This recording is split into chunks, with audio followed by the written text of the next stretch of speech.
All right, ladies and gentlemen, good morning, good afternoon, karibu sana kwa hii show. Welcome to this great conversation we are about to have. Karibu sana, I hope you are well. I know you are well. I know the Lord God has kept you and uko salama. Karibu kali, show ambayo iko karibu kukufanya uchangamke vilivyo. Karibu sana kwa hii show. Welcome ladies and gentlemen. I have a great one lined up for you. Let me know where this is finding you. But zaidi ya yote karibu tu sana. This is Africa 24. Of course, I'm your host Jakes the moderator. We have a good one. This is a good one. This one you must love. Nakwambia in Kenya politics huwa zikuishi. If you think you have seen enough, yeah, I think you are yet to see anything new or old, because every time kutakuwa na something new, something to really surprise you Mkenya. All right, hope you are well. Lakini me, I'm good, and I have an interesting show for you. I hope you are doing fantastic. I'm doing well. Nina story kibao for you. I don't know what you are doing tonight, but I hope you give me some few minutes of your time, some precious minutes or even an hour or so too. We have a show and a half. This one, this one is a good one. A show and a half. A show and a half. A good one for you. Wadau, karibu sana. I am looking for one thing ndio nianze kuangalia directly, lakini iko kila kitu, everything is good. Welcome to the show. Welcome to the show. I'm your host Jakes the moderator, and this is Africa 24. Tunayo show moja fiti, show moja kali. Nakwambia hii ni kali. Aha, hii ni kali. Look at this. Tuna discuss vitu kadha wa kadha. Leo kuna mtu amesema liwalo na liwe in 2027, whether you like it or not. Raila Odinga, you must vie for presidency, whether you feel you are too old or not, whether you feel you are ready or not. Hii si yako, hii ni yetu. Hii si yako Raila, hii ni yetu sisi wananchi, tunakuambia hii ni yetu sisi. All right, you are the only one. That's what he was told. He is the only one. I don't know, but he is the only one according to what the person was saying. He is the only one who, Raila Odinga, able to deal with one William Samoei Arap Ruto, the current sitting president of the Republic of Kenya. I'm telling you, ni kumoto wadau, ni kumoto. Aha, na si hiyo tu, nakwambia kuna watu wamepeleka Martha Koome kotini. I'll be telling you who those people are. Already hizi story nakwambia itakuwa sasa ni mashindano bwana. Who is able to take who to court? Who is able to take who to the court? Ni nani anaweza peleka mwingine kotini? Because hiyo ndio story sasa ambayo inakaa kama itakuwa mtindo Kenya. Who is able to take who to court? Martha Koome has been sued. I'll be telling you by who and why. Equally, I'll be telling you as well why we are in a constitutional crisis. All right, I'll be telling you why we are in a constitutional crisis and what it means. All right, so stick around. I'm telling you, hii kona vitu kibao. This one is a one show you don't want to really miss. Thank you. I see many joining me. Karibu sana, ninayo show fiti. Show tu ndio imeanza, ndio mti umeanza kualika ukoko. Sijui kama inaenda hivyo hiyo methali, kitu kama hiyo ama maua or something. Karibu sana wadau, karibu tu sana. Welcome. Let me know where you are finding this show from, but like hii video, subscribe to Africa 24 and let us keep the conversation going. I see wengi tayari join. Najua notification inafanya, naona wengi wameshaanza kuingia, ninaona likes, ninaona comments, nazo ndio hizo zinafurika. I see Goodyear ashasema hi Mr. Jakes, how are you Goodyear? Hope you are well. I'm doing well and I am glad to be part of this nice conversation. Thank you very much for always being part of this great show. Ninayo show fiti, ninayo show kali. Tuanze na gani? Tuanze na Raila Odinga. I'm sure hiyo ni kitu mtataka kusikia, lakini wacha tuanze na hapo alafu I tell you more about all this. Listen to this, ladies and gentlemen. region are calling on Raila Odinga to make another stab at the presidency come 2027. The leaders, led by Mombasa Governor Abdul Somad Sharif Nasir and his Kilifi counterpart Gideon Mungaro, told the ODM leader that the Coast region will only back his candidature, saying he is best placed to edge out President William Ruto from office amidst concerns of the high cost of living and layers of taxes imposed through the Finance Act of 2023. Ben Kirui reports. On his fourth day of the ODM party membership recruitment drive in Msambweni, Kwale County, ODM leader Raila Odinga was met with a series of calls for him to contest for president. In a public rally in Ukunda, ODM leaders from the Coast region called on the ODM leader to consider having his name on the ballot come 2027. We are not asking, we are not requesting, we are not pleading. We, the people of Kenya, if there's a better word, are saying we are commanding you to vie for presidency for the year 2027. According to the Coast leaders, the current administration has subjected Kenyans to endless suffering with the skyrocketing cost of living and layers of taxes imposed on them. The ODM leaders say that President William Ruto has veered off his manifesto and failed Kenyans 1 year into office. We, the people of Kenya, hereby declare unanimously that you will be on the ballot paper of the year 2027, and we will be able to overcome these burdens in this country. Sisi tuko nyuma ya baba. Mimi ni gavana wa Kilifi wa ODM. In what seemed a coordinated messaging from the coastal region ODM support base, leaders took cue and rallied their supporters behind a Raila Odinga 2027 presidency.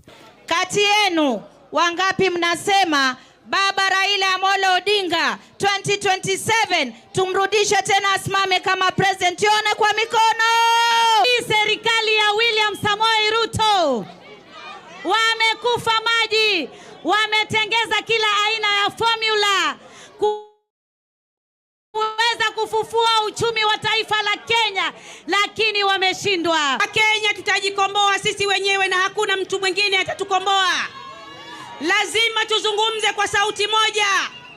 Lazima tujitokeze tuseme haya maneno na tusiwe waoga.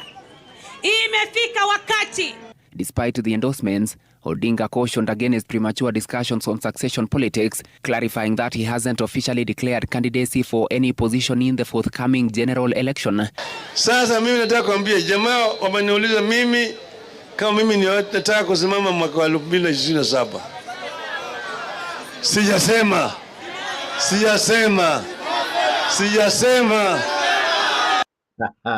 Wacha kwanza tumpoza hapo, hajasema lakini wewe Mkenya unataka vipi? Aseme asiseme, eh? Do you want him kusema asiseme? Do you want him, Raila Odinga, to be the president, to run for presidency 2027? This will be his 6th stab at the same seat. What do you say, Mwana Kenya? I hope you are you are excited to talk about politics as I am, and I equally hope you are ready to talk about this. Raila Odinga anasema yeye mwenyewe hajasema, watu wanamwambia asimame, watu wanamuelekeza kusimama 2027. Wewe, what do you think?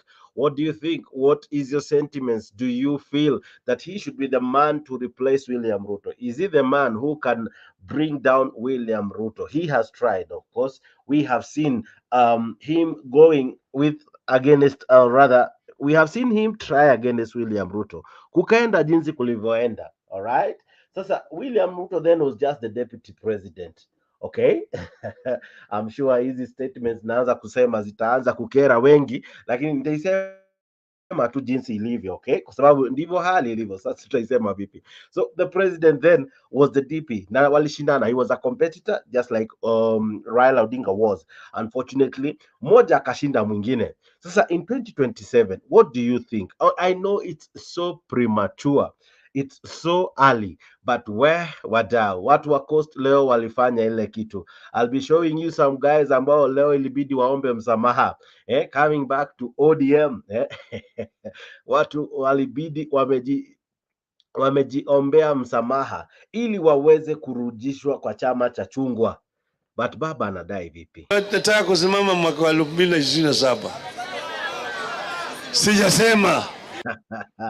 Baba hajasema, Raila Odinga hajasema. And many are opining that, you know what, the person who can really remove, the person who can challenge William Ruto and maybe even be a serious contender is none other than Raila Odinga. We have even seen people from UDA themselves. We have had Johnston Muthama come out and say the person who can seriously challenge William Ruto and even make him a one-term president is none other than Raila Odinga. That's what many are opining. I don't know where you think, or sorry, what you think about such sentiments. I don't know if you agree with Ahmed Nasir. Sorry, with not Ahmed Nasir, Nasir, I think. He's saying that Liwalo na year liwe. 2027, and we will be able to overcome these burdens in this country. He's saying that in 2027, if we are to overcome any challenge, this challenge that is describing in 2027, the man to beat William Ruto, the current president, is none other than Raila Odinga. So the man to beat William Ruto is Raila Odinga, all right? And these are the sentiments from Nasir. He said, declare we shall unanimously that we shall you do it will be unanimously. on. In fact, President this is how William it is. Ruto has veered off his manifesto and failed Kenyans 1 year into office. We, the people of Kenya, hereby declare unanimously that you will be on the ballot paper of the year 2027, and we will be able to overcome these burdens in this country. Sisi tuko nyuma. He says it so well that in 2027, Raila Odinga should be on the ballot paper. Now, that one alone, that statement alone, sends a very strong challenge to his supporters. Those who, of course, Kalonzo supporters. What do I mean? Kalonzo is seriously waiting. Anangoja. Baba azunguka huku kwote, lakini Kalonzo is waiting for an endorsement 2027. Kalonzo is there. Kalonzo is there. In fact, he said, this time round, I will not just support. I won't support. It's either I vie or I just go home. Yeah, and it's either I be on the ballot, ama tu niende to home, because by the end of the day, how long can one wait? How long can one wait? That is the call from Kalonzo Musyoka. Kalonzo says that he cannot wait any longer in 2027, which I know it's so premature to discuss. I know, I really know. We are really jumping the gun, 2027 is way mbali tu sana. Lakini already drums zimeanza kusound. It's like we are already in campaign mode. The president is all over. Raila Odinga is all over. These politicians are traversing the country in the guise of popularizing their parties, in the guise of development agenda. But what are we doing? We are seeing crowds, huge multitudes, gathering to listen to these politicians, either giving them more promises, new promises, or even to rebut what this other candidate is saying. So it is a tug of war already. It's like we are already in a campaign season. It's like next year, next month, or in few days to come, we will have the general election. But what do you make of these sentiments? Because these are the sentiments that have informed this show and many others, including why is our country, Kenya, in a constitutional crisis? All right. So this is what we are discussing now.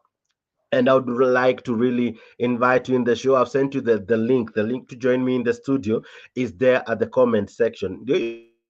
Your comment iko hapo either kwa Mtembei TV, kwa Africa 24, ama kwa Kenya News 24. Any of those iko na link ambayo inakaa namna hii. That link ukiiguza inakutuma moja kwa moja hadi place inaitwa StreamYard. Ukifika hapo, fanya vitu rahisi. Kwanza asha camera. Iko na camera yake, so activate it and then activate the mic and then equally write a name. Yeah, just write a name and then join us by clicking enter. We click enter, unajikuta uko kwa studio. Let me know your sentiments, all right? Let me know what do you make of the call to have Raila Odinga for presidency come 2027. Is he the man who can beat William Ruto in 2027? This is what Amena series. If there's a better word, are saying we are commanding you to vie for presidency for the year 2027. According to the... If there's a better word, are saying we are commanding you to vie for presidency for the year 2027. According to... Yeah, that if it's possible, if we can try to command, to almost demand that one Raila Odinga be the presidential candidate, be on the ballot in 2027.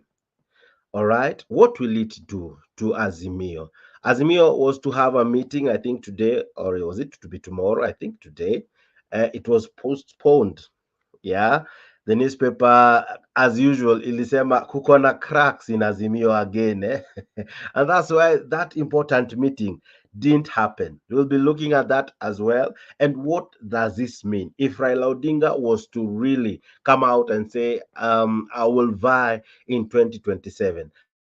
Listen to some of the sentiments from Nasir. Not requesting, we are not pleading. We are not requesting. It won't be a request. It won't be a plead.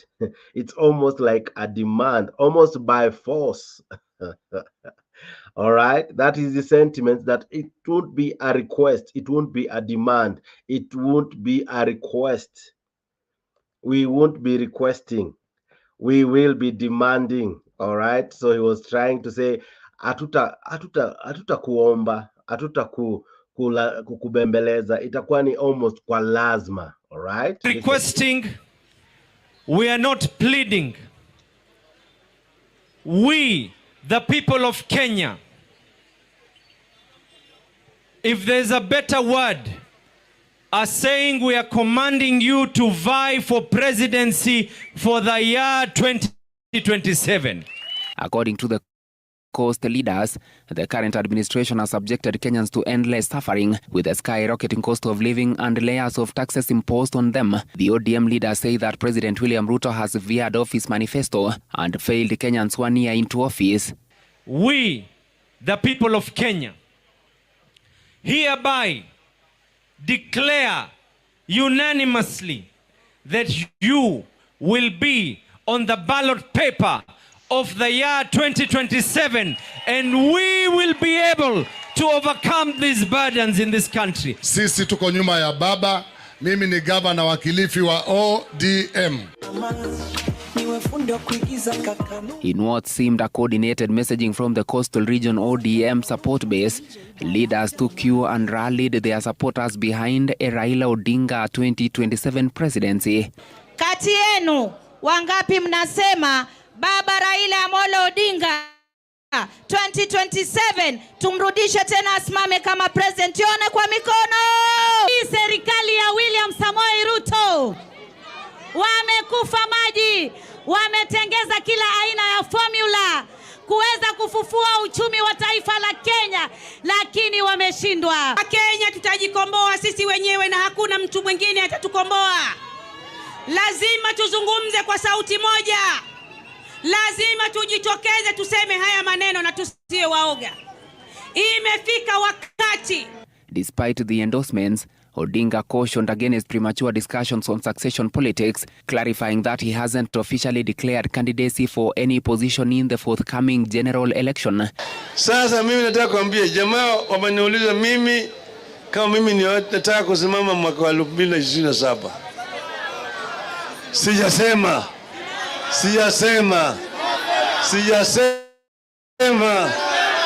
Mimi sijasema. Na niko na mdomo. Siku nyingine mimi nitaongea. Sio siku ya leo, sawa. The push to have Odinga on the ballot comes amidst deep-seated wrangles within the Azimio coalition, with each affiliate party angling to have its party leader succeed Odinga. An Azimio meeting that was to be held today was called off in the last minute. Odinga will Friday tour Taita Taveta County for a similar exercise before winding up the coastal belt recruitment drive in Mombasa Island. Ben Kirui. So that was Raila Odinga today. That he was in Kwale, and there in Kwale, Ahmed, Nasir. I'm really confusing those two guys because those two guys are featuring in my show today. So, but Nasir, I think, yeah, Nasir is saying, you know what, in 2027, I think there is no question to ask. There is no even debate. There's no even opinion polls to be taken at who needs to be the candidate. It's no other than Raila Odinga. Okay, so I don't know what your opinion would be. Do you agree that Raila Odinga should be the man to beat William Ruto? Is it the man to unseat and make William Ruto the one-term president? Of course, that it's all up to you. I just prepare the show, but I gaggle you until you tell me what you think about all this. But even as that was happening, there was a senator who was the man of the day. This senator mpaka alipewa do. Why was he given money? Kwa sababu ya kuomba msamaha. Manze, umai tamani kupewa do juu ya kuomba for forgiveness. And he's not just this is not a poor man. This man does not need the 1,000, but of course pia kuna wajamaa walikuwa wajanja. They went and they picked that money. So it's an interesting one, but this was the man of the day. Who am I talking of? This is the Kwale senator. Omba tafadhalini baba zangu na mama zangu na wanachama wenzangu, niseme nsiseme? Baba, usubuhi mimi nimekuja nikakueleza maneno, lakini leo mbele ya wanachama wenzangu, delegate wenzangu, nawaomba msamaha jamani kwa makosa niliyofanya.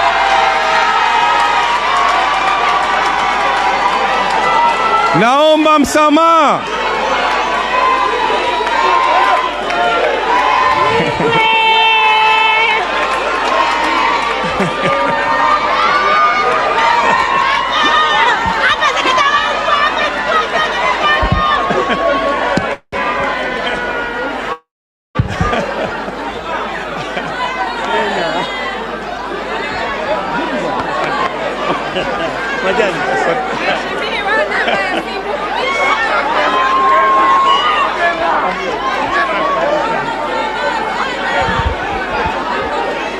Wanachama wenzangu, naomba msamaha kwa moyo wangu moja. Nimewakosea najua, lakini hata kama nimewakosea mwana wenu, nimerudi nyumbani nasema poleni kwa ndugu zangu. I love you all. I love you all. I love you all. I love ODM. Baba, nakuomba tena unisamehe mimi mwana wako. Kama nilivyosema usubuhi unisamehe.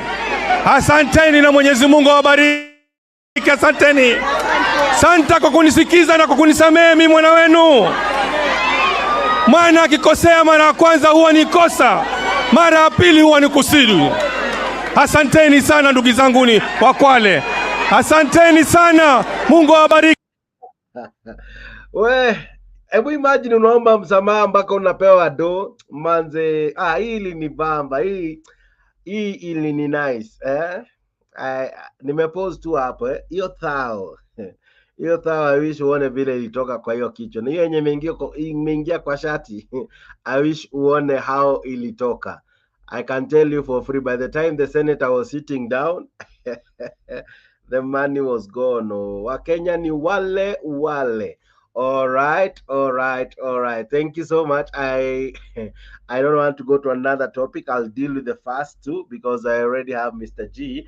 But equally, I'm having many commenting hapo kwa comment section. Asante sana for your comments. I really love your sentiments. Asante sana Dr. Recap. I see you. Unasema hi everyone. Hi, how are you Bwana Recap? Asante sana kwa kuwa kwa show. Asante Goodyear. I see you. Thank you equally for being part of the show. Na naona pia wewe una agree na mimi, unasema that was funny, asking for forgiveness and being washed with money from all the corners. Yeah, that was it was a good one. It was a good one. But what informed this conversation is what was said by Nasir, the governor for Mombasa. What he said really is what we will begin with, and then we'll come to this forgiveness segment. But in a public rally in Ukunda, ODM leaders from the coastal region called on the ODM leader to consider having his name on the ballot come 2027. We are not asking, we are not requesting, we are not pleading. We, the people of Kenya, if there's a better word, are saying we are commanding you to vie for presidency for the year 2027. All right, so that is what we will be discussing. And I don't know about you. Do you agree with the sentiments from Nasil that the man to beat William Ruto, the man to unseat the president, is none other than the man Raila Odinga? He is the man to really unseat the president. Is the one who will, according to him, will liberate, if that's the word I think he used, us from the current challenges. Wow, I don't know. I am just here to facilitate the show. You guys are here to give me your sentiments, feedback, and above all, what you think about such sentiments. Bwana Mr. G, how are you? Good evening. Good to see you. Umepotea lakini, but I hope you are well. I'm fine, sir. How are you, Mr. Jex? Niko salama. Kwani umepozwa wapi kaka brother? Niko buda. Nile tu kushika kiasi, but I'm doing well. Aha. I hope even our guys on the comment section kina Goodyear wako sawa pia. Yeah. Na leo umefungua tabs mbili. Either umefungua YouTube pamoja na StreamYard. So already I'm having a feedback. You're having? A feedback. Umefungua streams mbili, funga moja. I'm using a phone. Maybe let me just nitoke alafu nikuje tena. Kwa hiyo tu simu, angalia another logging ambayo kuna either YouTube. No, there's nothing. All right. Okay, I think atemekuwa sawa. Okay, I can just leave and then I come back again. Just leave and yeah, please do. Iko sawa? No, not it. All right, you as well can join us here at the studio. The link to our show is there at your comment section. Kuingia kwa show si ngumu, kupitia comment section ambayo iko tayari hapo. Hiyo ndio comment ambayo, hiyo ndio link unaingia nayo na unajikuta uko ndani ya show. We are discussing a lot. We are making sense of a lot, all right? So make sure you are in, and you are able to give us your sentiments. As well, you can participate kupitia comment section. Kupitia comment section, you can tell us what do you make of the request from Nasil, the governor of Mombasa. Do you agree with him that I think it's time, or rather for him, he said, it's time that Raila Odinga truly now runs for presidency, and when he does it, he should do it without even consulting anyone, because this one will be due to public demand, due to the voices of many. Yeah. Do you agree with him? I don't know, but you can tell us hapo kwa comment section, because that is what is informing this show. Let us have a conversation. Let us see and hear from you. What do you take? What is your take concerning what Raila Odinga is being asked to become in 2027? Mr. G, please, let's begin from here. Is Raila Odinga the man for 2027? Mr. Jex, Raila Odinga has always been the man. Has always been the man.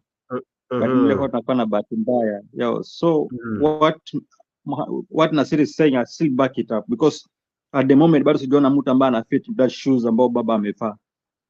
So to me, I agree with Nasir. Yeah, I agree with Nasir that still baba ako strong na baba bado anafaa hiyo kiti. Yeah. So kulingana na wewe Raila Odinga should vie in 2027 na isikue hata ni kuuliza iwe ni karibu ni cha lazima kwa sababu hiyo ndio request ya wananchi. Hakuna kitu ya kuuliza. Okay, before I continue the answer, you remember I think 2 weeks ago ama 1 week ago, you remember telling you that people will force Raila to stand. Sijui kama unakumbuka hiyo siku nilikwambia. Yeah, I saw it and I saw it from Busia. This guy anakuwa forced by people. So for me, I'm backing up because no one fits in his shoe. Kumekuwa na mtu mwingine amejitokeza, okay, people are proposing Kalonzo, but Kalonzo bado sijamuona. Yeah, bado sijamuona vile anafaa nimuone as a presidential person, anafaa behave na baba ana behave sahi. So baba is still the man. Yeah. But when you look at it, only kama italeta challenge because if there is a man sitting in waiting, amekaa kwa bench, inetangwa kwa bench, anangoja substitution, anangoja kuwa tagged in, Onanga kama wrestling, when you have two teams fighting and you are the one on the side of the ring, unangoja kuwa tapped in ili uingie sasa iwe time yako ya kufight. Don't you think Kalonzo amekuwa on the waiting for far too long and it's now time awe tagged in naye aingie kwa hii mechi afanye ile kitu? Don't you think it's time? You know, Mr. Jakes, it is time for Kalonzo, but he should show up. You know, the issue is he's not showing up. You know, hii kitu si ya kupeana tu bwana. Hii kitu si ya kupeana. You show yourself that you are capable of doing this thing. You are capable of taking power. You are capable of leading the nation. But now he's not showing. We don't see those signs. Bado ameketi. Hii kitu haupewi bwana. You have to fight for it. So Kalonzo should hauachiwi. Hii kitu hawezi wachiwa. Udo baba kwa anaachia watu. Baba kwa anaachia watu, but you know at the moment sahi ni watu wanamforce sasa. Sasa inakuwa ni ngumu baba kuachia mtu hivi. You have to show yourself that you can take this thing. So it's Kalonzo to wake up. Kalonzo amuke kama anataka kitu amuke. The problem is that in Azimio there is a problem. In Azimio there is a problem, but people are not speaking out. Kwa sababu kuna mtu atakuja kuambia kama vile baba alisema juzi kuwa hakuna shida in Azimio. But now where is kina Kioni? You know me, I used to think that Kioni was sleeping in the house of Raila. Kila siku nilikuwa namuona Raila usiku, mchana namuona Raila. Even I thought that he was sleeping in the house of Raila. Siku hizi simuoni. Where is Martha Karua? We have to agree there is a problem in Azimio, but issue ya kuachiwa hivi hauachiwi. You have to wake up, show yourself that you have a muscle to take this thing. Yeah. So ni watu wamuke. You see, there is this man Kalonzo. Kalonzo really has, in any case, we would say, has really tried to help Azimio be what it was, to help NASA be what it was, to help CORD be what it was, by bringing in the numbers, by bringing in the people who support him. So he has worked his portion.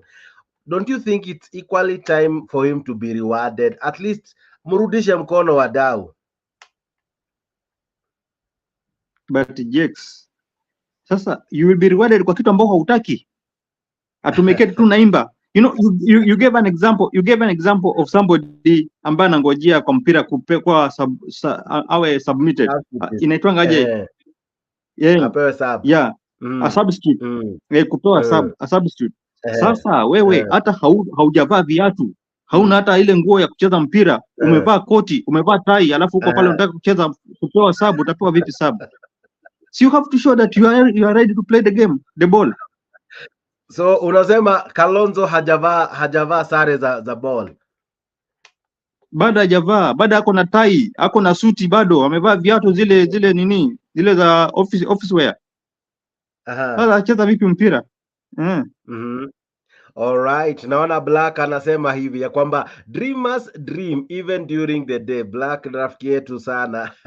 Leo mwambie pande juu, mwambie akuje. Hata nimtumie link mapema. Lakini zaidi ya yote maoni yako ni yapi? Ndio link nimemtumia. Maoni yako ni yapi mwana Kenya? Sijui maoni yako ni yapi. Wewe unakubaliana na Nasir ya kwamba it's time that Raila Odinga asimame 2027? Na hii haitakuwa ni yeye kutuambia. according to Nasir, itakuwa ni sisi raia, sisi wananchi, sisi ndio tutampa msukumo ya kwamba hey bro, mzae, lazima raundi hii usimame, lazima raundi hii iwe ni wewe utasimama, sio wewe kutuambia, ni sisi tutakuambia. All right. Despite the many other people waiting on the sidelines, kuna watu wako periphery wakingojea kuwa tagged in. Kalonzo Musyoka ako hapo anangoja. Jamaa anaitwa nani huyu, Jeremiah Kioni, lakini Kioni sijui kama anasema anataka kuwa rais, ako tu hapo. Kuna jamaa anaitwa Martha Karua. Martha Karua wants to be president. Kalonzo Musyoka, I think I've said, and many others, Akina Oparanya, and many who would wish to be president. But now inasemekana kwamba I think it's still Raila the man. Equally, the other person mwenye alikuwa na same sentiments alikuwa ni Muthama. Na Muthama alisema yule peke yake ambaye anaweza unseat Ruto. Na ujue Muthama ako UDA, it's Raila Odinga. Hawa wengine ni jokes.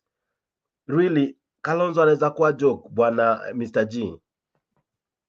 Kalonzo is a big joke, but let me tell you something, Mr. Jakes.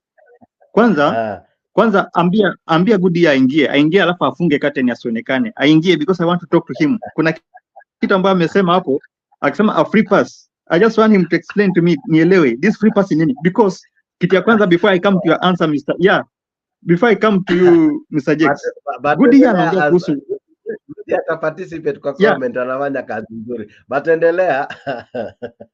He's talking about the free pass.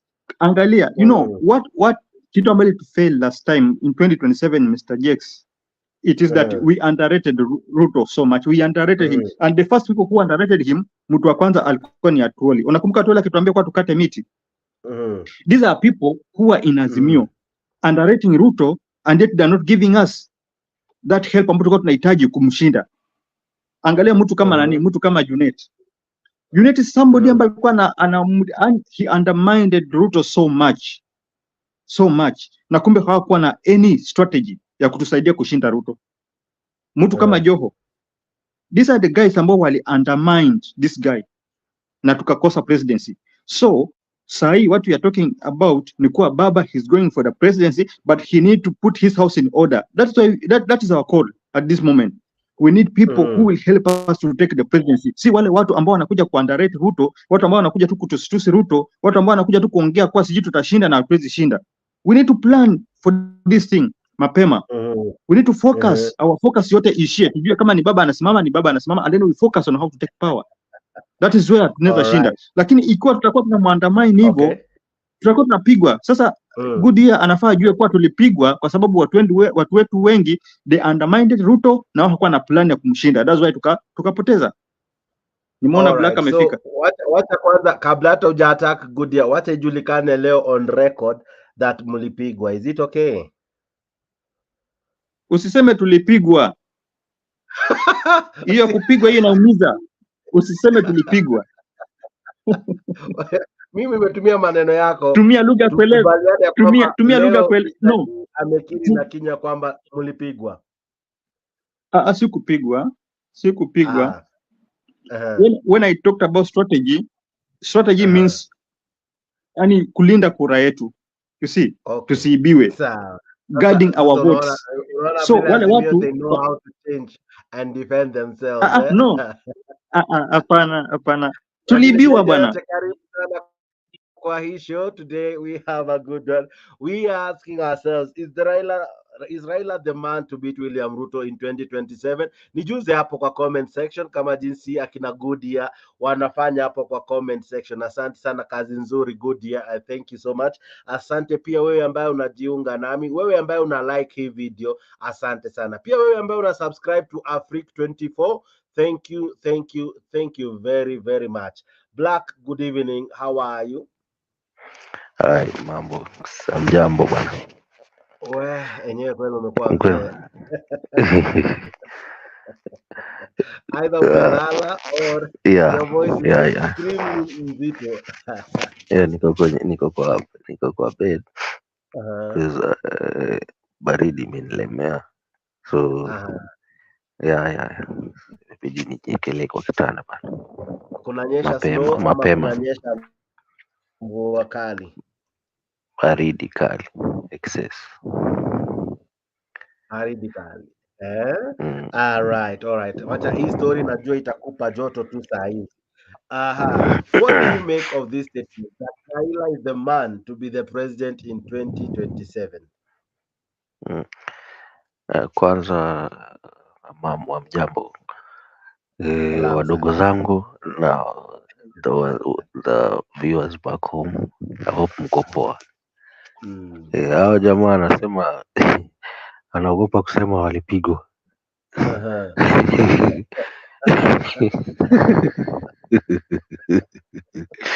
Sasa basi walipiga chini. Msaki amesema walipigwa, nilipomwambia amesema walipigwa,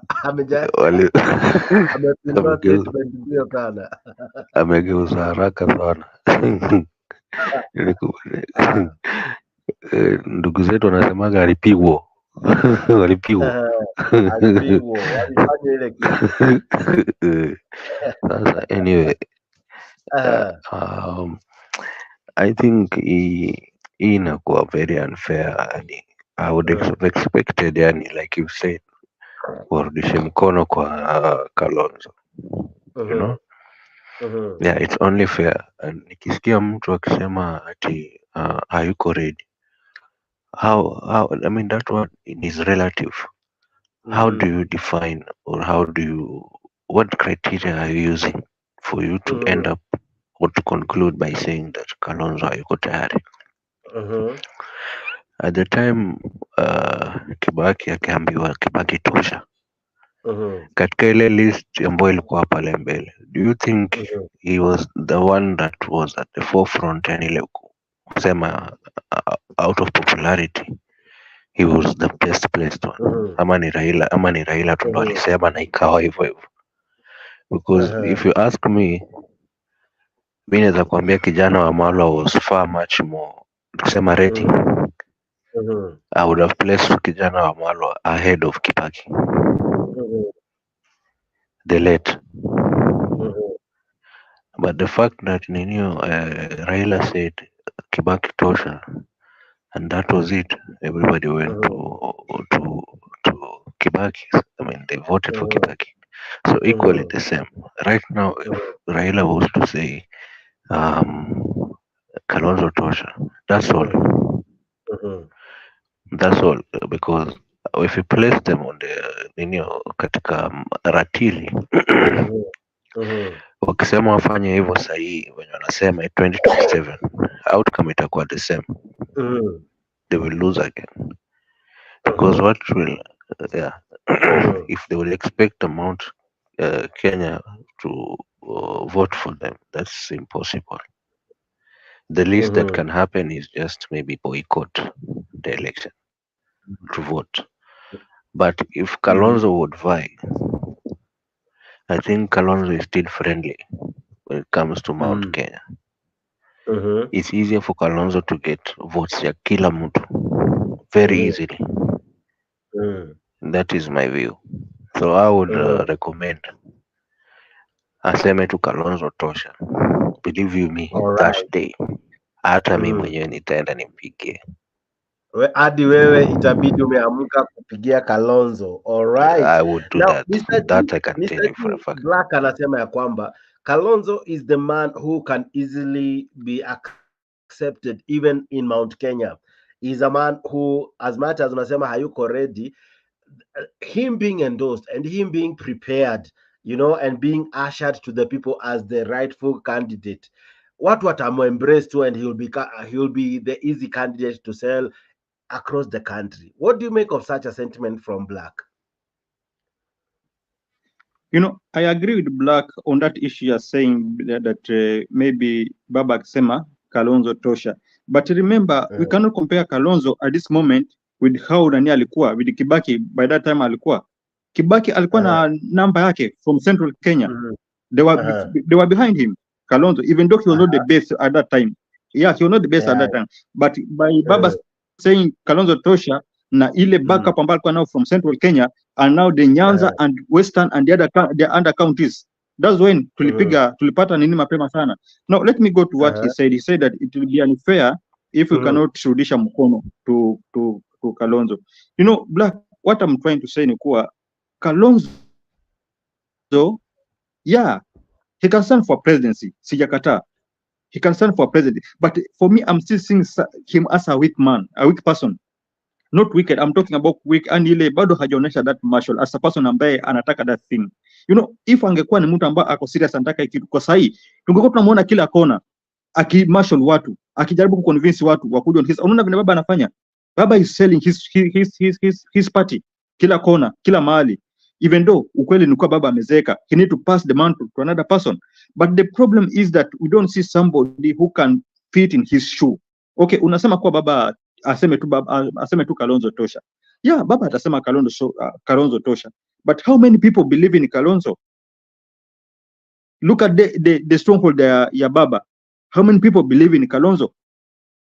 Has Kalonzo amuonyesha that need, that how can I put it? I don't know how I can put it so that inaweza toka vizuri, but naona kama Kalonzo bado he need just to wake up and show that he want this thing seriously, anaitaka kwa nguvu, then baba anaweza kumpatia wakati amuonyesha. You know, sahi Kalonzo hata ukimwambia okay, do the campaign the whole country, Kalonzo ataweza kufanya that campaign, hana that muscle, ile pesa ya kufanya campaign the whole country mpaka awe supported na baba. Mwambie tu leo basi anza kukampeni vile baba anafanya hivi kila siku kama ataweza kufanya. He needs support from baba. As much as unasema ni sawa kwa baba akisema Kalonzo tosha ni sawa, but me I want to see him first of all akionyesha kuwa kweli mimi I'm ready for this thing. I want it. Na amarshal watu vile baba ana marshal watu. Tuone ile support, tuone ile move ambayo inakuja kwake. Tuone watu wakitoka kwa other parties wakijoin his parties. Then tutasema kweli yeah, this guy yako sawa sasa. Akweba anaweza chukua this thing. But ikiwa yeye anaweza enda mahali hakuna watu, mahali ambapo anaweza pata watu wengi ni pale kwake peke yake, ambako ni kwa Wakamba. Akienda other places watu hapati watu wengi vile. So itakuwaje bana? Yeah, what I'm trying to say ni kwa Kalonzo need way anafaa kwa anasema pull up his socks.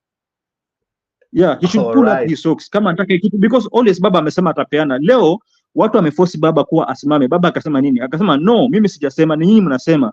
Mimi sijasema kwa mdomo yangu.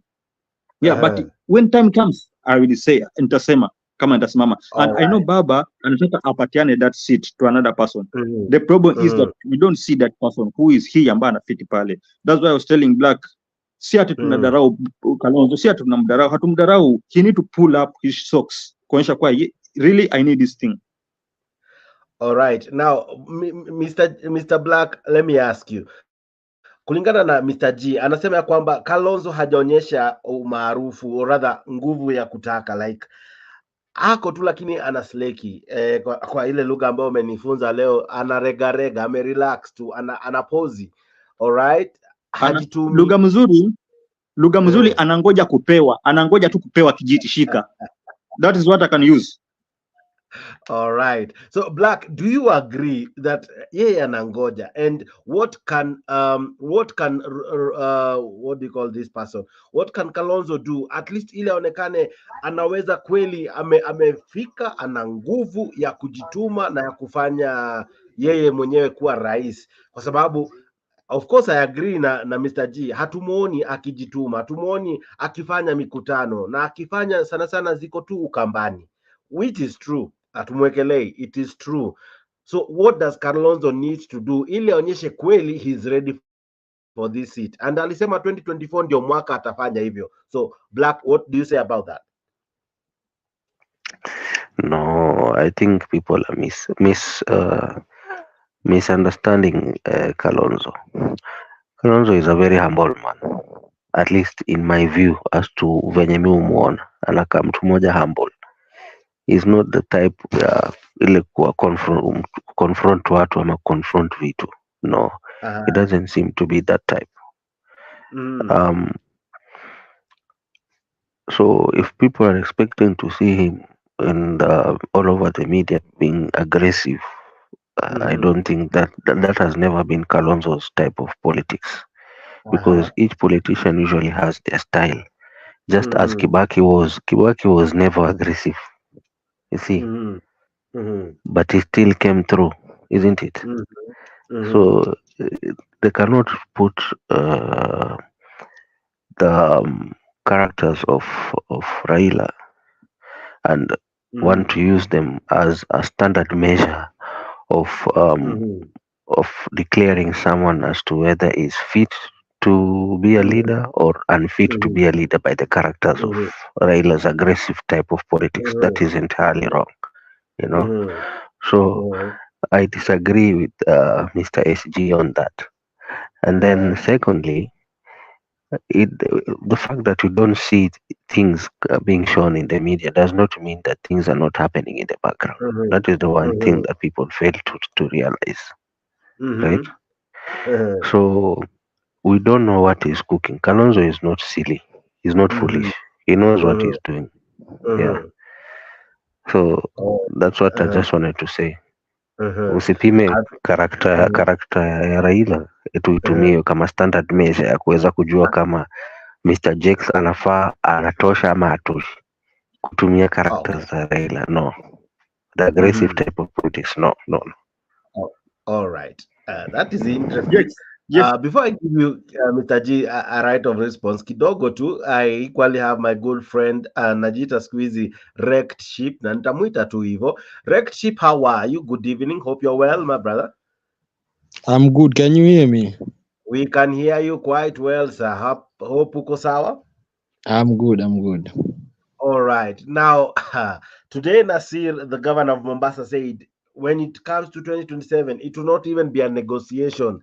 It will not be tafadhali. It will be almost by fire, by force, as many like to put it. What do you make of such a call for Raila to be the president, or rather to be the man to unseat William Ruto? What do you make of it? I would like to start by quoting a famous book by Plato, Plato's Republic. In this Plato's Republic, in this book, there's an allegory. It goes by the ship of fools. And the definition of this ship of fools is that it's intended to expose a political system that is not based on expert knowledge. I would say that the coalition, the Azimio coalition, is not based on such expert knowledge. And this algorithm of the algorithm of ship of fool fits in perfectly with, I would say, selfish individuals, people that want to conserve more power for selfish needs. I don't see anyone better running for the party other than Raila himself, but at the same time, he's not given results to the party. So it's somehow selfish in nature to keep on being the flag bearer, and there is no results that is proven. Yet there is no one fit enough to go after Ruto. I would say that is the only one fit, but it's somehow selfish of the party. Yeah. Now, selfish of the party. What can be done? Because Raila Odinga will equally argue he has never been the president, so the constitution does not bar him from contesting as many times as he wants. And number two, he is a man who has said he has been failed by many before. So it is only proper for him to try again and again until probably somehow he'll make it. So don't you think he's equally a candidate who you would say he has suffered in his quest for power, and anyone who has supported him, as much as he would want to give them mkono, kurejesha mkono, itakuwa ngumu hata yeye mwenyewe hajaiweza ku benefit kabisa fully na kusucceed kwa kupewa huo mkono. Don't you see that he's the man who we should consider until maybe somehow I succeed, and then from there we can maybe change and give someone else, those who supported him before? What do you think?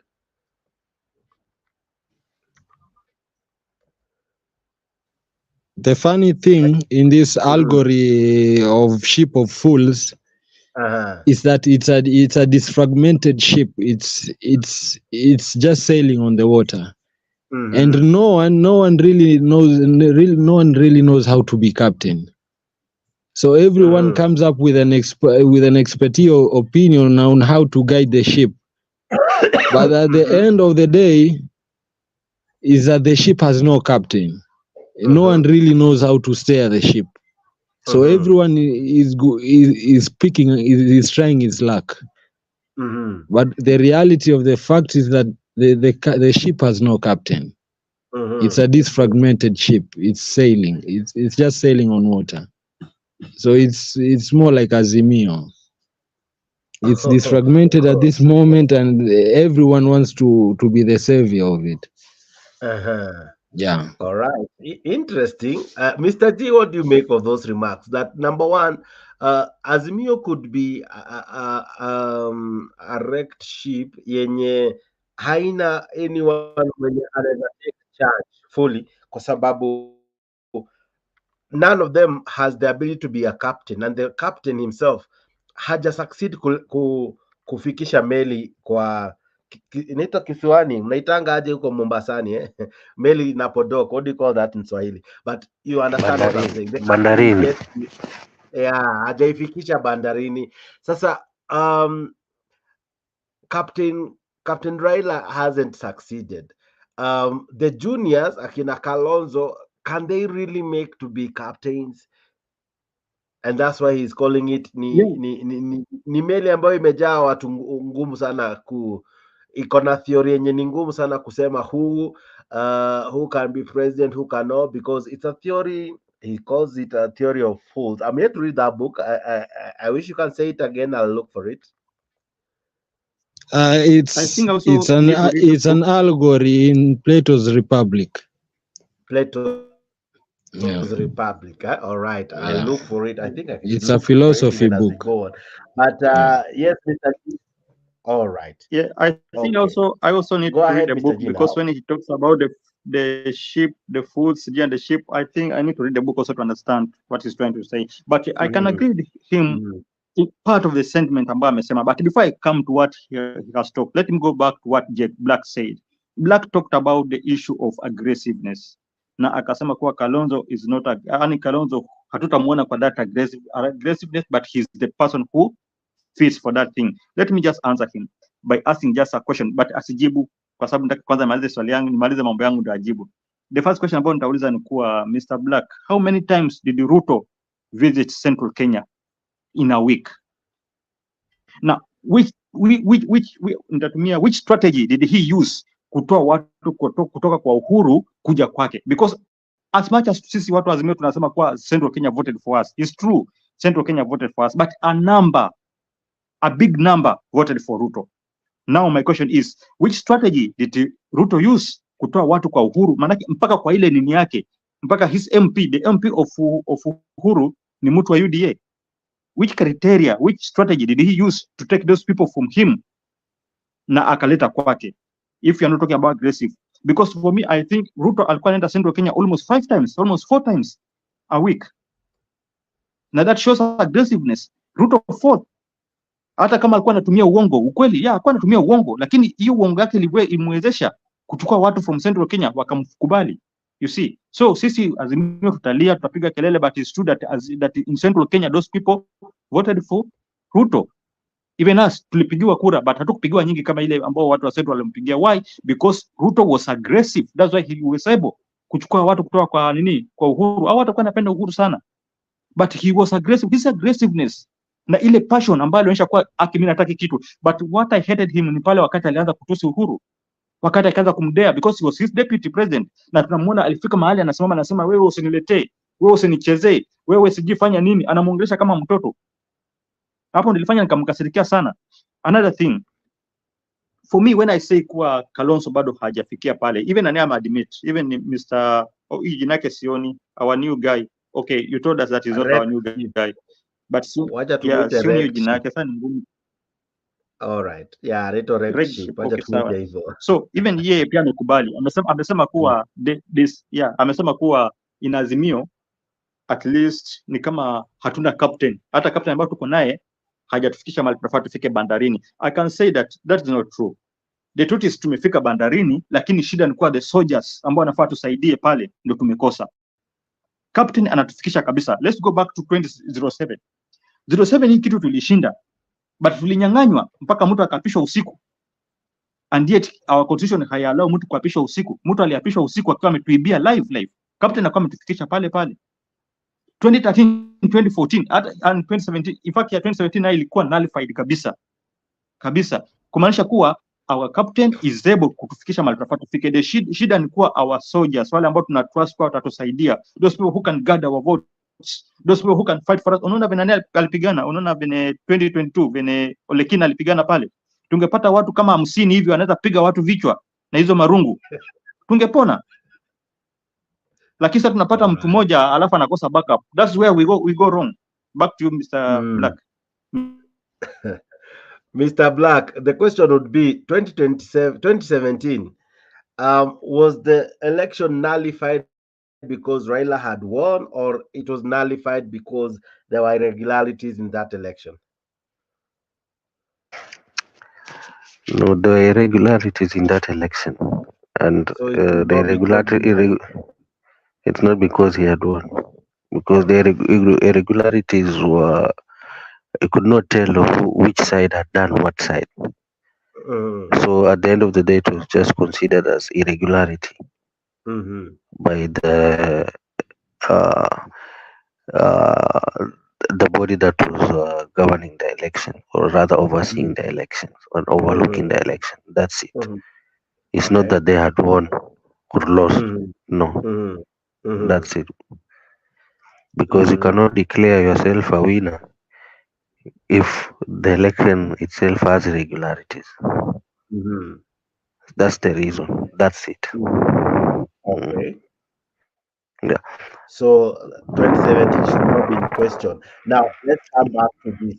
The captain seems not to really be letting anyone take the steering wheel. I don't know if that is what it's called, ile meli, but he's the one on the dock, ndio anasukuma meli, hataki kuiondokea. And Rex Ship anasema kuwa hata akiondokea, do we even have a standby captain who can take part in steering the ship? Kwa sababu ni ngumu kusema ati fulani ndio atakuwa na hajajituma kama vile Mr. G anasema.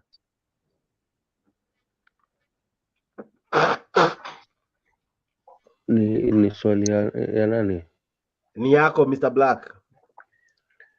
Eti kwamba hakuna mtu amejituma. Hakuna mtu anakaa kuwa tayari kumreplace. Do we have a standby captain? Or it's only Raila who can be the captain? You know, to start with, for one to start coming up there kwa crowd na kuzunguka kujaribu kuonesha kwamba yeye anataka kuwa rais, it will start being what you call is being translated as being against or opposing Raila, na utaona ataanza kupigwa mawe. Believe you me, right now patokelezee mtu aanze kusema from Azimio, aanze kusema kwamba anataka kusimamia kiti, aanze kuzunguka hivi, you'll see sahi ataanza kuongelewa mbaya sasa hivi, na kina Mr. G watamongea mbaya sana. I know these people. I know how they think. I know how they think. I know them very well. They will talk so ill about huyo mtu. Huyo mtu sijui alilipa already tayari, venye walikuwa nasema Junet sijui nini, walianza kumwongea mbaya. Why can they also translate that ile Junet kufanya ni kwamba he's trying to position himself as the flag bearer? Why don't they look at it from that perspective? Tayari wameshaanza kumpiga mawe.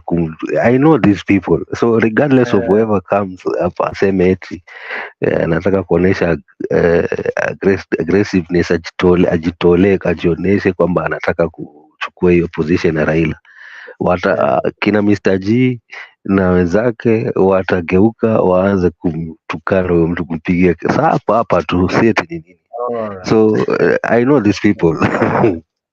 I know them well. Now, So that does not apply. okay, I'll be coming back to you just now. It is Nina rafiki yangu either Raila comes katika podium aseme fulani tosha. ni fulani. That's the only time utaona kina Mr. G na wakimsupport. Take it from me. Okay. Otherwise, say kina Mr. G wataanza kumgeukia huyo mtu. All right. Now, nina rafiki yangu amejoin. Ile jina ametumia leo, I think I'll call him by the name I know. Paul Oguna, how are you? Hey, fine, Mr. Jakes. How are you doing? You see, I have a very perfect memory, eh? Yeah, that is true. Now, Paul Oguna, help me read your name, because sijui ni Nyakwar Ofunya Kobare. Okay, sawa. Acha tu niachie hapo. Help me read what you have written. Nyakwar Ofunya Kobare. Hey, okay. What does that mean? Hiyo inamaanisha in cameras. inamaanisha mjukuu wa Ofunya, na Ofunya ni wa Obare. Umejua sisi ni Wawanga. Sasa hizo Wawanga, lakini tunaongea Ujaluoni. Sasa umejua lazima pia tuonyeshe tuko Wawanga. Hiyo Ofunya ni jina ya Kiwanga. All right. Sasa yes. Kwanza nikuone kwa kamera, ulikuwa umeketi vizuri. Wacha very good. Sasa wacha nikuulize, acha nianze na wewe. Najua ni diehard supporter wa Raila Odinga. Leo ameambiwa liwalo na liwe lazima awe kwa debe, na hata itakuwa yeye kutuambia, ni sisi kumwambia lazima iwe wewe, kwa sababu hatujui mtu mwingine. Wewe unaona kama hivyo ni sawa? Wacha nianze kwanza hapo. Ni swali inaweza jibiwa na swali. Hata US Trump amelazimishwa kurudi, na Trump ni mzee sana. Sasa kama Trump anarudi, mbona Raila asirudi? Kwani Raila amefanya makosa gani? Mi naona in fact it is long overdue, and that is what nilikuwa ninaombea Mungu sana, kwa sababu umejua kuna kitu Mr. Jakes, tumetamani kuona uongozi wa Raila hata kama ni 1 week peke yake. Hiyo ni ukweli. Mkenya yeyote, hata wenye wanapinga Raila wanatamani sana waone wa Raila anaweza ongoza namna gani. Na zaidi watu wanarudi wanasema kumbe Uhuru alikuwa ameona huyu mzee. Umejua Mr. Jakes, tuseme ukweli. Maintain ODM since 2005 na ODM iwe as ODM it is today. Huyu mzee ni kiongozi. Unaona? Raila ni kiongozi sana. Hata mimi maintain ODM na ODM kusimama jinsi ODM imesimama for the last like 20 something years. That man is a true leader. Alafu umejua Raila, kama uliona Juma Boy ule senator wa Kwale vile aliongea, umejua kama angeongea mbele ya Ruto na aseme nimerudi nyumbani, angeambiwa utakaa kwanza tuchunguze tuone kama hauna hizo damu ndio tukuruhusu. Lakini unaona Raila wakati alikuja akasema yeye amekubali kurudi, unaona Raila angalia vile alipokelewa vizuri sana. Hakuna masharti alipewa. This man is a leader and we want, umejua Jakes, uongozi unaonekana kwa mtu ambaye ako na uwezo wa kusameana, mtu mwenye anakubali anasamea mtu. Umeona vile zao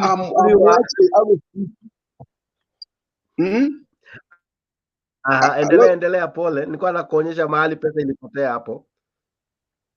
Okay, sawa. Sasa hata wenye walikuwa, in fact nakwambia ukweli, hata sahi, hata Ruto mwenyewe sahi ukimuuliza anakwambia anatamani sana kuona uongozi wa Raila. Ruto mwenyewe. Watu mwenye najua hataki kuona Raila anaongoza ni Rigathi Gachagua peke yake.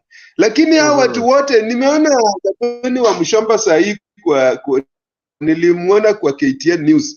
Nikasema ya kwamba Wakenya wanatamani sana kuona uongozi wa Raila.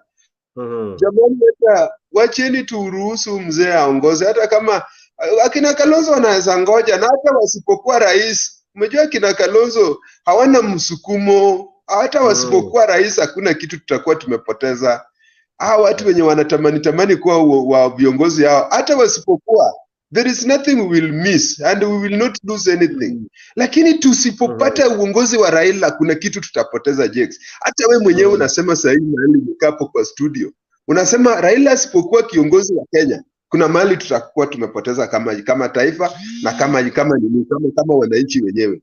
Sasa let's give him time. Raila I know one day Raila atatuonyesha what actually ile maana yenye amekuwa nayo yenye imemsukuma for all those years. Just imagine mzee amejaribu kutafuta uongozi, watu wamemtukana, anakufa moyo, anarudi tu na akirudi anarudi na msukumo nyingine. Wewe Jex, wakati tulikuwa tumeibiwa kura, did you know Raila anaweza kuja na hiyo nguvu yenye ako nayo sasa hii? Kama hii sio kitu yenye sio kawaida.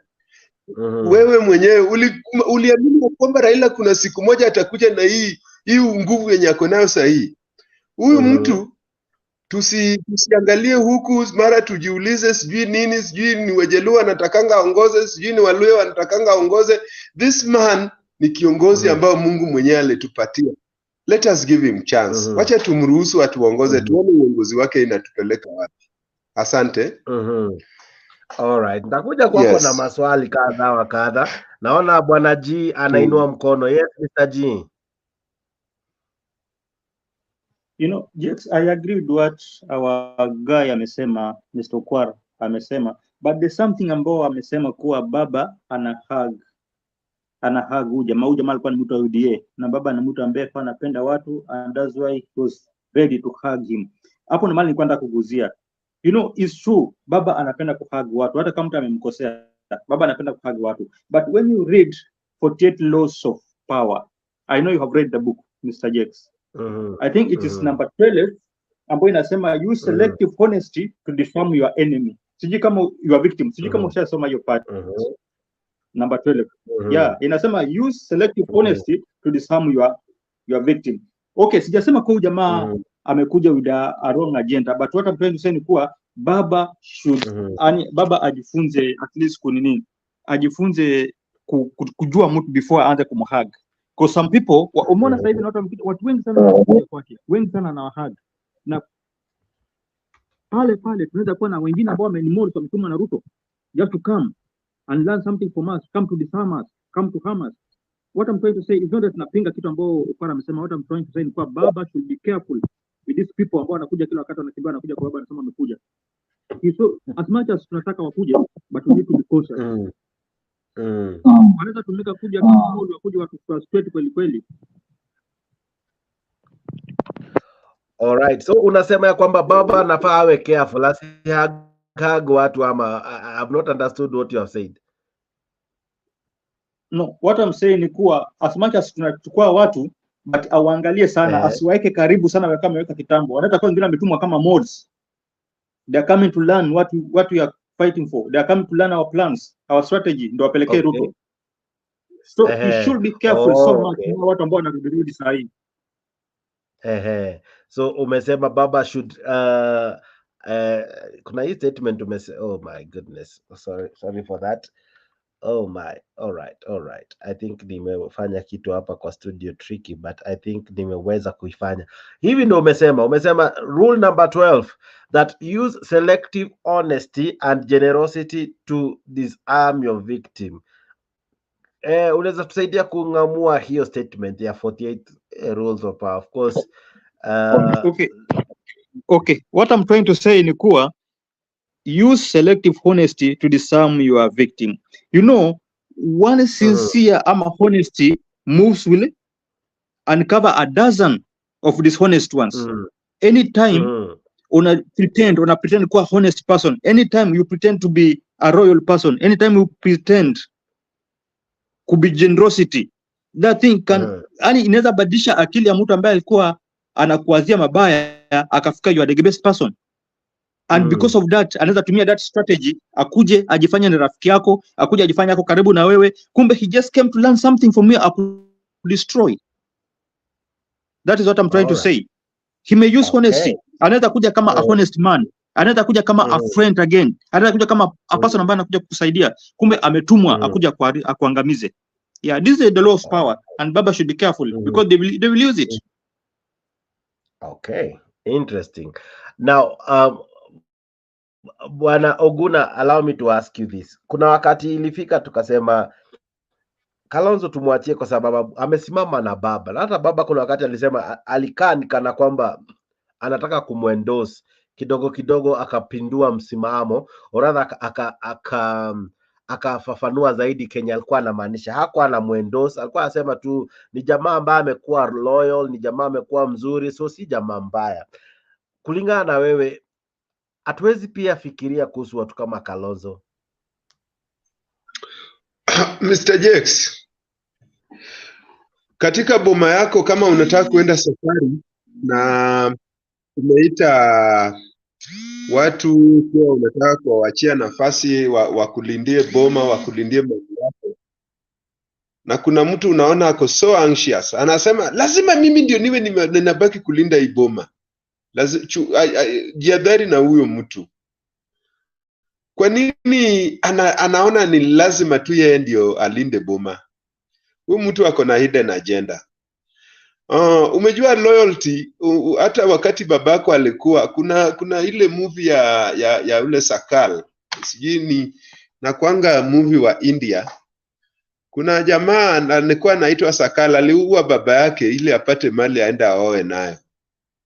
Sasa umejua ukiona mtu anataka urithi sana kama babake angali hataki kungoja kuchukua hiyo relay button, hataki kungoja, anataka achukue hata kabla hajapewa, that man sio mtu ambaye anafaa kuwa katika competition.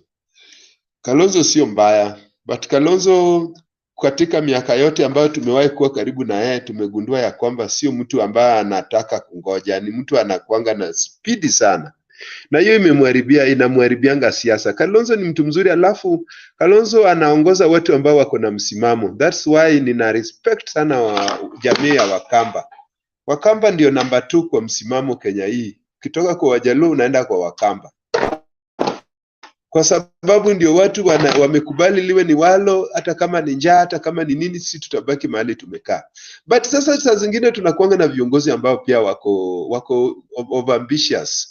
Viongozi ambao hawana strategy. Umejua mtu kama Kalonzo kama angekuwa na strategy, angetoka na msukumo nini wake, angetoka na msisimko wake, angeleta wave wake.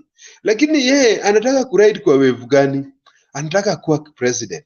Anataka kuwa president from what direction? Anataka kutoka wapi akienda wapi?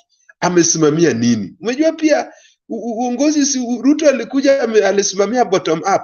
Na sasa tunaona vile bottom up iko. Raila amesimamia social justice. Amekaa akisimama akiongea kuhusu social justice since aingie kwa siasa. Tumejua Uhuru Kenyatta alikuwa amesimamia nini. Sasa Kalonzo amesimamia nini? Nini tunaweza uza nayo Kalonzo? Ana represent nini? Ana represent social justice ama ana represent hizi vitu za kina Ruto za uongo. Yeye ana represent nini? Si atoka aseme kile ambacho ana represent, auze, ajibrand na hiyo, alafu tumuone kama alternative. Umejua sasa yeye tuwezi muona kama alternative kwa sababu hana kitu ambaye hana ideology ambayo amesimamia. What does he represent? Unaona? Sio mbaya kuchukua kwa Raila, but yeye mwenyewe kama Kalonzo, unaona Babu Owino umejua is a young politician, lakini unaona ana represent kitu msukumo ambaye amekubali kusimama nayo. Kiongozi lazima awe na msukumo ambaye amesimama nayo, yenye atasimama nayo, liwe ni jua, liwe ni baridi, liwe ni nini, yeye atasimama na hiyo kila ambacho anaamini. But problem, hata kama tutamsukuma Hello? Na kusikia? Yes, hata kama tutamsukuma awe president, hata tutamsukuma achukue mahala pa Raila. What does he represent? Ni nini ana represent? Ni nini ambayo tutamuuza nayo? Tungetamani sana kumuuza. Tungetamani sana kusema ya kwamba Kalonzo is the best alternative. Na umejua lazima mtu anauzwa kama hakuna ideology. Na ideology ni ile uwezo wa kujibrand na kuamini kitu moja na unafuatilia hiyo kitu. Hata kama unaitwa nani, Raila ameitwa kila jina. Raila ameitwa anti-business, Raila ameitwa sijui nini, ameitwa mtu wa maandamano, ameitwa sijui mzee wa kitendawili, sijui nini, lakini kuna mahali amesimamia mpaka wale ambao wamekuwa wakimdharau pia wanarudi wanasema ai, hata kama ingawaje tumekuwa tukimdharau huyu mzee, kuna kitu ana represent. Na hakuna mtu atakanga change. Unaona Jex, kila mtu anatakanga change. Watu wote wanatakanga kutoka katika sehemu fulani kwenda katika sehemu fulani, lakini tutaenda katika sehemu fulani kama tumejua what the leader represent. Sio mbaya Kalonzo kuwa president. Yes.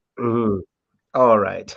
Wrecked Sheep, Kalonzo anaweza jipake jaje ili akubalike na ili awe the person that many can see as a rightful candidate, because as I'm listening to you guys, it's as though he's not ready, or even though he could say he's ready, as these gentlemen are opining, it's as though Kalonzo Musyoka will have a difficult task convincing Akina Oguna and the likes ya kumsupport. What can Kalonzo do? Kalonzo's image from when I knew politics is always been behind his people, the Kamba people. So to me, he's just a tribal chief. He can round up his community and his people. He can get a good amount of votes, like not sufficient enough to get him to presidency. Kalonzo, if he were to take a different approach, maybe it will yield some different results. Let's say I think he lacks the capability and the money for it. Traversing the whole country is a very huge task. Not unless Raila was to directly endorse him, then he would have the party support. But as an individual, I don't see him being president. Not now. It's very impossible, and Kenya is not ready for him. Yeah. Black, it's always obvious that a small river pours into a big river. It's almost always obvious. Wiper isn't a huge or a big river. It's a small river, almost a tributary. ODM is a big river. How can these two interswipe that we now have Kalonzo being the man to be pushed to be the president by even ODM, for example? How can that work?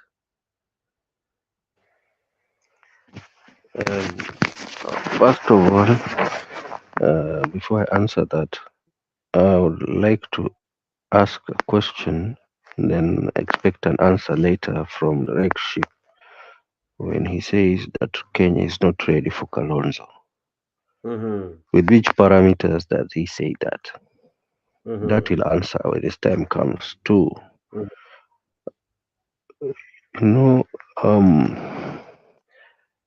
Raila would not have achieved his feat up to this point that he has achieved had it not been Kalonzo on his side. Just the other day in 2022, before we had the elections, right?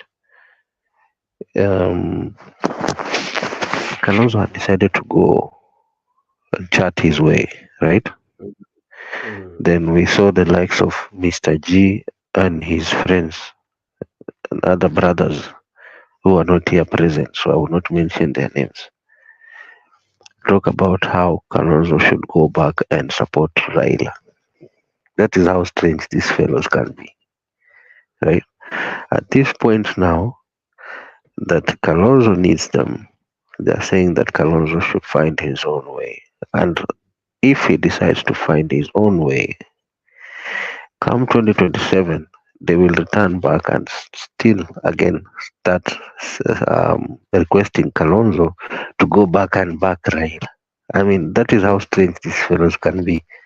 Like I said, nimewasoma sana jamaa, najuanga venye wana behaving. Sasa hii Kalonzo aseme anasimama peke yake, watasema Kalonzo akisimama peke yake anagawanya kura za Raila sijui nini, because I know how how these guys think. I know how the train of thoughts is. Nimewasoma sana. So as to a small river draining into a big river, narudisha tu kwa ile mfano ya Kibaki. Kulikuanga na Martha Karua, not Martha Karua, Ngilu, Wamalwa, Saitoti, Raila, right? If you are to rate them from number 1 to number 5, which number would you have placed Kibaki? That is a question to each one of you. Raila out of them all was the most popular of all the 5. That's the biggest river, right? Now we had Kijana wa Malwa. If we put him on the same weighing scale with Kibaki, he was far much popular than Kibaki. Because remember, Mount Kenya at the time, Uhuru was still young, but he still had votes in Mount Kenya. People should not forget that. So still, I would have placed Kijana wa Malwa as the second most. Then we had Ngilu. Ngilu had her own wave too. So these were big rivers, but still, it is the small river in Kibaki that the whole wave ended up going to him, and he became the flag bearer. So like I said earlier on, all Raila needs to do is just declare someone as Tosha, and that's it.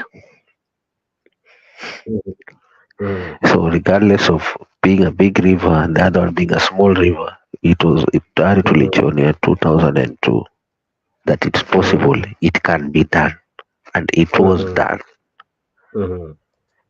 When as big as Raila was, declared someone that was not as big as him.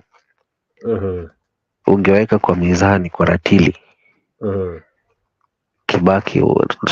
Raila was far larger, far bigger, alikuwa mkubwa zaidi kwa uzito kuliko Kibaki by very far. But he chose to back Kibaki. And that's a fact. Yeah, I'll leave it at that. All right. Wow. So Mamboya, that's a big river. Declared the small river to be the flag bearer. Yeah. All right. Now, Mr. G, kuna swali hapa na pia nyinyi wengine kuna maswali kwenyu, maswali mazito. I hope I wish I could be in a position to be answering, but where I have to be the moderator. All right. Na kuna mtu hapa anasema you guys mumetumwa Alex Movie anasema nyinyi watu mmetumwa mchomeane, mnachoma CV mbaya sana ya Kalonzo hapa nje. Mr. G umetumwa na nani bwana? Unachoma CV mbaya sana ya Kalonzo. You know, I agree with what Black is saying. But now the problem is that Kalonzo bado ile watermelon bado ijamtoka. So anafaa atoke out, anafaa atoke kwa hiyo watermelon yake.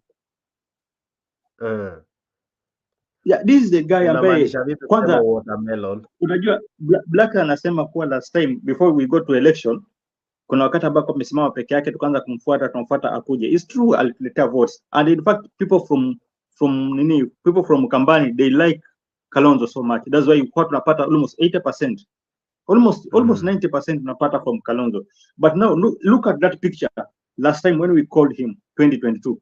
This is a guy ambao sisi tulikuwa na mkutano yetu, yeye ameweka tayari yake mpaka there's a time ambayo alitangaza mpaka deputy president wake.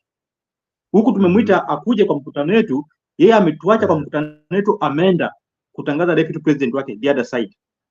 Haya, imefika mahali pa kuchagua deputy president. Yeye akasema hata kuja kwa hiyo meeting, hata kuja kwa hiyo interview. Sasa tunajua mtu hakuji, baadaye tunamwona ndio wa kwanza amefika. So this is a guy ambaye hana stand. The watermelon in him. Hana stand. Inafaa imtoke awe somebody ambaye anasimama kama hata Karua akisema mimi sitaki kitu fulani, sitaki. That's what I'm talking about. Okay, going to votes. Ameongea vizuri nani? Ameongea vizuri sana the ship. Somebody ship, hiyo jina umefunika hata sioni tena. Yeah, amesema kuwa amesema kuwa Kalonzo anaweza kuwa anakosa muscle upande wa finance.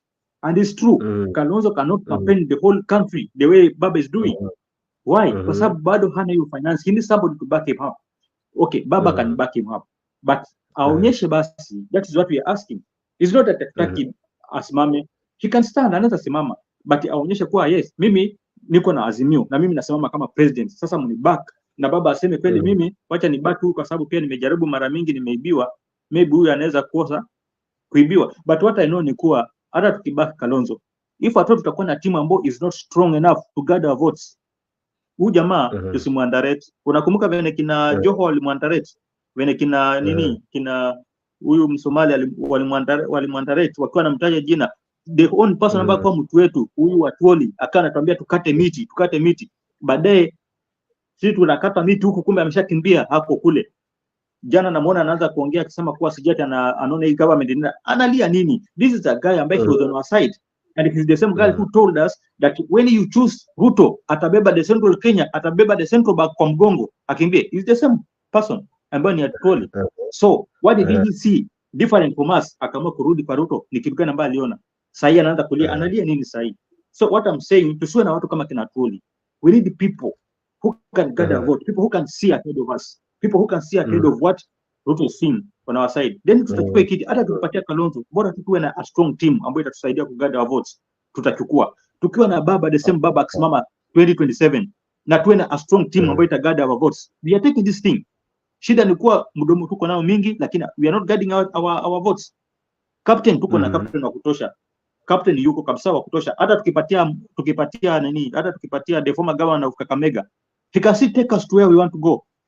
Only if tutakuwa na a strong team backing us and protecting our votes. All right, beautiful. Black, do you agree? About what exactly? Do you agree that if Baba gets mtu atamchungia kura, mtu mwenye ata I don't know if you are listening to what Mr. G is saying. Mr. G anasema issue inakuanga Baba hana mtu akumlindia kura, but if atapata mtu anamlindia kura, mse akona uwezo wa kuleta hasira kama ya Kina, you know, probably Baba anaweza emerge victorious. Do you agree? I think huwa anaongelea vitu vingine ambavyo siko baya, but is speaking the obvious. I mean, every candidate usually has someone and should have someone kigad kura zao. So so if you were Baba akienda kupiga watu wanapora kura za Baba. I don't believe that. I think Kenya when it comes to election, wote wanachezeana. It's just a matter of who plays the most. That's it. Wote. None of them is clean. And Mr. G knows that. Rectorship knows that. And my brother in the green t-shirt, sorry, they also know that. All sides play that game. All sides. Be it Azimio, be it whichever side, wote hucheza, wote huchezesha na kucheza na kura, wote. None of them plays clean. None. And that is a fact. So there's no way that if they know the fact is that they all play dirty at some point, waanze ku cry foul baadaye. That's a joke. No. So I think they should just rearrange their strategies and pick up a different flag bearer. All Raila needs to do is just declare someone Tosh and that's it. But if he goes and runs by himself, the outcome will still be the same. Just like Red Ship said. Akisimama pale, outcome itakuwa tu ni same. Hata fikisha meli kwa bandarini. And that's a fact. Black, kwani unamaanisha Raila alirogwa ama ni nini? Unamaanisha ni Raila alirogwa, haiwezi kuwa president? Hiyo mambo, hiyo kurogwa hiyo saa hiyo ni yako, wewe ndio umesema. No, you are saying that akisimama still itakuwa the outcome will be the same. Akisimama outcome itakuwa the same. So that means that he cannot. Ukiangalia ile math, the mathematics when it comes to the numbers of which he'll be depending on are still the same. The same people. He will rely on the Nyanza vote, the coastal vote, and if Kalonzo is to stand by himself, he would have lost the Kamba vote. I mean, what do you expect? Venye mnasema eti Kalonzo atisimamie mwenyewe, he would have lost zile milioni mbili sijui ni ngapi za Kamba vote. I mean, do you expect him to win? At the same time, Ruto is the president right now. He has all the machinery on his side. What do you expect will happen?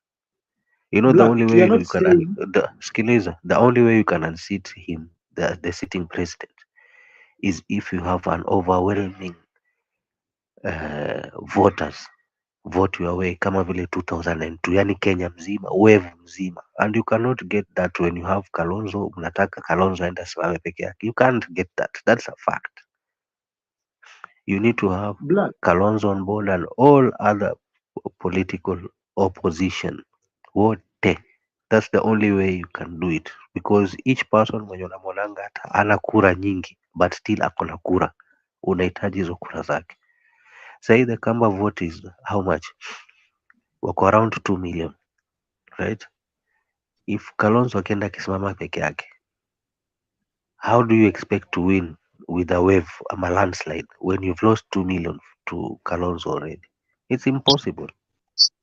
So that's why I'm talking to you from a mathematical point of view. Hello, Mr. Black.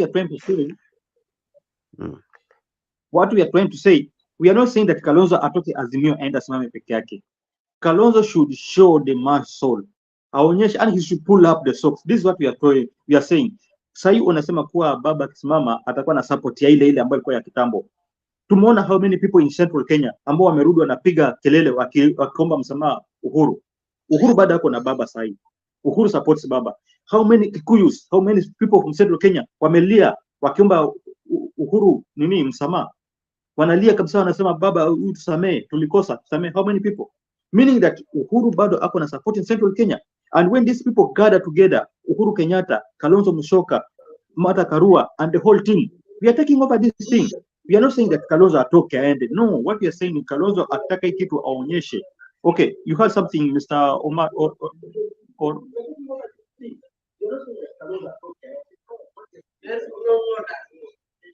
okay, the guy in the green, ujisema jina lako. Kuna kitu kwenda kusema? The guy in green. Yes, okay, I'm the guy in green. Okay, thank you. Mimi nilikuwa ninasema ya kwamba si ati tumesema Kalonzo aende ajisimamie. Lakini kile ambacho ukiangalia dynamics ya siasa hii mwaka moja yenye UDA wamekuwa na uongozi, unaona kama UDA is a sinking ship, na most of UDA supporters sahi wanatoka UDA mbio sana. Watu wanatoka UDA, wacha nikuambie, watu wanatoka UDA. Kama UDA ingekuwa na nguvu sahi, Western Kenya ingekuwa ni UDA mkubwa. Mimi sijatoka. Wewe ndio umebaki wachache na mtaendelea kubaki wachache hivyo. That is the unfortunate part of it. Sasa usijali, nyinyi umejua pia lazima pia kuna kuanga na ticks. Ticks umejua zinakaanga kwa ngozi ya mnyama, hata kama inapelekwa slaughter. Wanaona mnyama inachinjwa bado wanakaa tu. Sasa kuna ticks pia bado wako UDA wana benefit. Na most of people ambao wanaangalia Kenya na wanapenda Kenya na ni patriotics, wanasema hapana, hapa hatuwezi kukaa. Mimi niko na lot of friends. Kuna watu tunafanya na wao kazi ambao wako very prominent. Tunaongea saa zingine tunacheza, tunaongea, tunaweka jokes na unasikia watu wako wametoka UDA. In fact hata hapa Rift Valley wenye mnafikiria ni wakale ambao ndio mnasema Ruto ni mtoto wao, wakale wengine they are really in regret. Wanasema hawakujua kama this man was not a leader. Sasa kuna dynamics ya 2027 and I tell you you'll be surprised. Hii wave yenye imeanza kujijenga hii brother, unaona hii wave usicheze nayo. Kama we ni mdogo Kenya hii, sisi some of us are 45 years and we've seen, tumepiga kura 1997 na tumejua wave vile zinakimbianga. Hii wave sio ya mchezo, na hii wave inaenda kusweep, and I tell you this is the real tsunami. Inaenda kusweep, hakuna mtu atabaki. I tell you hata huyo Kalonzo sahi hapeni, hawezi mwambia ati aende haribu kura ya Azimio ati ndio Ruto aendelee kuwa president akiruhusu. Haiwezekani.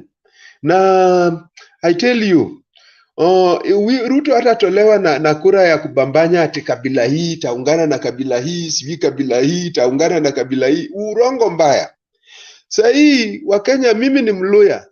Mimi vile unaniona hivi mimi ni Mluya, lakini sasa hata ukisikia Kiswahili yangu ni ya Kijaluo, ujue ya kwamba Maloya Mawanga. Wacha nikwambie, siasa ya Kenya imebadilika sana. Na 2027 ndio itaenda kuprove watu ambao wameamini kwa tribal arithmetics wrong. Na watasimama on the wrong side of history.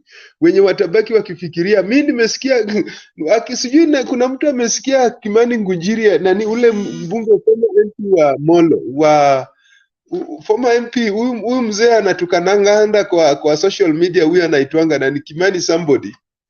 Huyu Kimani ameongea kitu, amesema lazima Mount Kenya pia wawe na party yao. They will negotiate na presidential candidates in 2027 kulingana na party yao, kupitia kwa party yao, hawatakuwa UDA.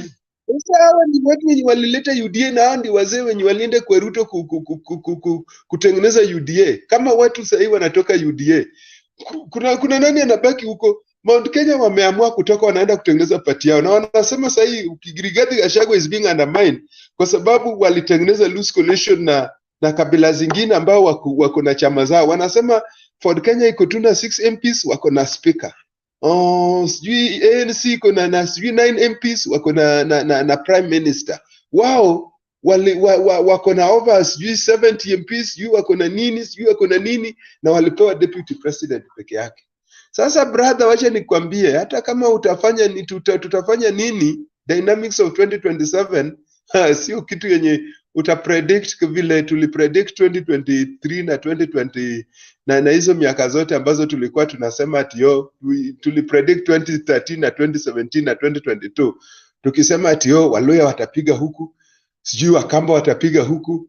Kwani unafikiria Wakamba waoni njaa? Hawa Wakamba waoni vile Kenya hebu uliza economics au watu wenye wamesoma economic watakwambia vile Kenya is sinking and is sinking very fast. Kama dola inaenda 167 in a span of only 1 year, dola imeteremka mpaka 100 and wenye wanafanya imports, wenye wanaleta vitu kutoka ng'ambo wanalia machozi. Watu wanatoka kwa biashara. Watu wenye walitegemea biashara, kazi zinaharibika, makampuni zinafunga, zinaenda Tanzania. Wewe unafikiria Kenya ni mchezo sahihi bwana? Watu wanataka hata ukisema uchaguzi uwe kesho, utaona watu vile watasimama waseme Ruto hapana. Sasa kama we bado uko UDA, kaa UDA, lakini usifikirie kura ya 2027 watu watapiga kulingana na ukabila. No. Mtu asikudanganye.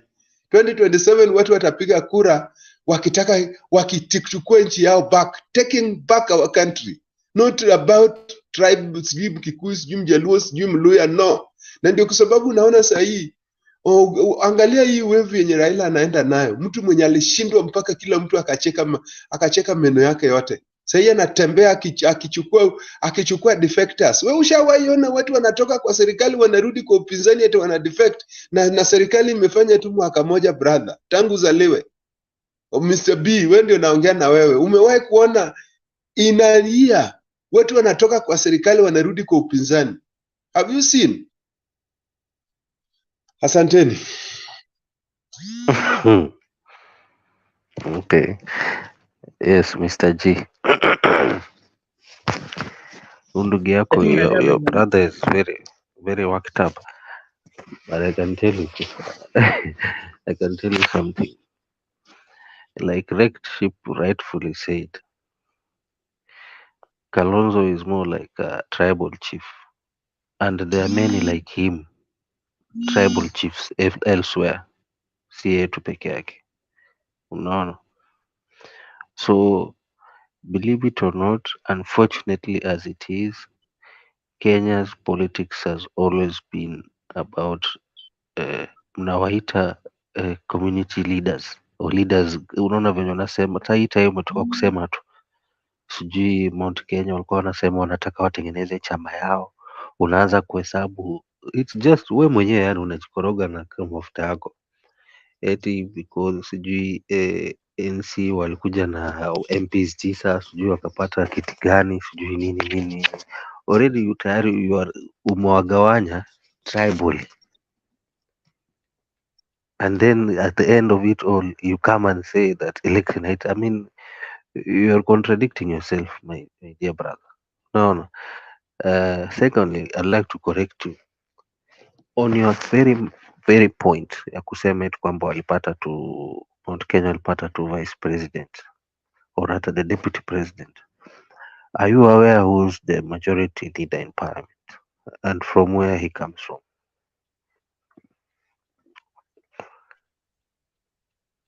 Are you aware of the number of CS that are coming from Mount Kenya? So ukiwa unasema vile unasema, you are misguided and misinformed. That's what I wanted to say. So it's just a matter of trying to correct you on that matter. Siko ubaya. You know, we are trying to correct you Hapa ni that mambo na kurekebishana. I was quoting from a different source, which is actually not me. I'm quoting from Ngunjiri. Achana na hiyo source kuanzia leo. Hello? Kuanzia leo hiyo source achana nao. If it tells you that Mount Kenya only got the deputy president seat, that whoever gave you that source, that's a wrong source. And Mount Kenya, they brother, have a huge chunk of government right now. They have Ukiangalia a huge chunk kutoka CS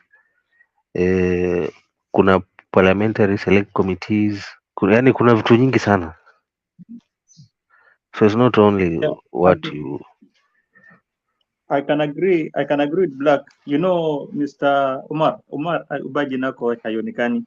You know, in this government, kama kuna watu ambao wamepewa kazi wengi sana, mpaka kwa what do you call it, our workers wa nje, watu wa parliament, wa government nje pia ya government, people ambao wamesurvive, watu ambao wamesikia furaha ya kuenjoy life ya government, mostly in Central Kenya, Rift Valley and part of Luoland. Wabaluya, in fact Baluya kuna kitu wamepata. Hao ni among people ambao wamesaulika kwa this government. And I think the report was out, I think it was early this week kama late last week. Kulikuwa kumegawanyika, wanaongea kuwa kuna watu ambao wamebenefit from this government and we have some communities ambao hata hawana mtu mmoja on this kwa hii government. Even civil servants utapata mostly in Central Kenya, Rift Valley and part of Jaluoland. Wabaluya ni wachache sana. So kama ni kubenefit, wakikuwa wamebenefit sana. But the issue ni kuwa the policy ambao the guy is using to run the country dimetuharibia economy. You know, there's a vice president from Ghana ambaye amesema kuwa you cannot run a government through lies ama through propaganda. In case you try to run the country by propaganda, the exchange rate will expose you. Nani amenyamaza sana? Our record ship amenyamaza sana. Ako around. Yeah. Yeah, Nani?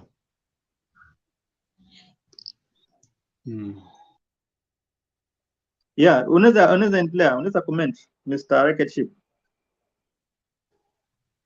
I would like to comment about what you said on Ruto's economical plan. As being a student of economics, especially economics, the rate of the MPC rate, the marginal propensity to consume, has raised by 12%, 12.5%. That is almost a 45% increment from last year. And also the banks have increased the interest rates by 12.5%. Also, that is a 45% increase from last year. All this is to cap down on inflation. It might not happen right now, but its sole intent is to cap down on inflation. And inflation, you don't tackle it in a day or in a year. It takes time, a little bit time. So in a matter of time, things will be good around. By the time when elections are coming up, the economy will be in a much better situation than it is right now. So Ruto's economical plan is not one that will yield fruits right now. It might yield maybe in 3 years or 4 years, but it's definitely a working plan. I can tell you that. But Rocket Ship, if you're saying that it is a working plan, this is the same guy ambao some few months ago alituambia kuwa, in fact it's Rigi G ambaye alituambia kuwa if you are hiding your dollars unafaa uzitoe. In case kuna dola umeficha mahali zitoe haraka haraka. That time ambao alikuwa na introduce G2G.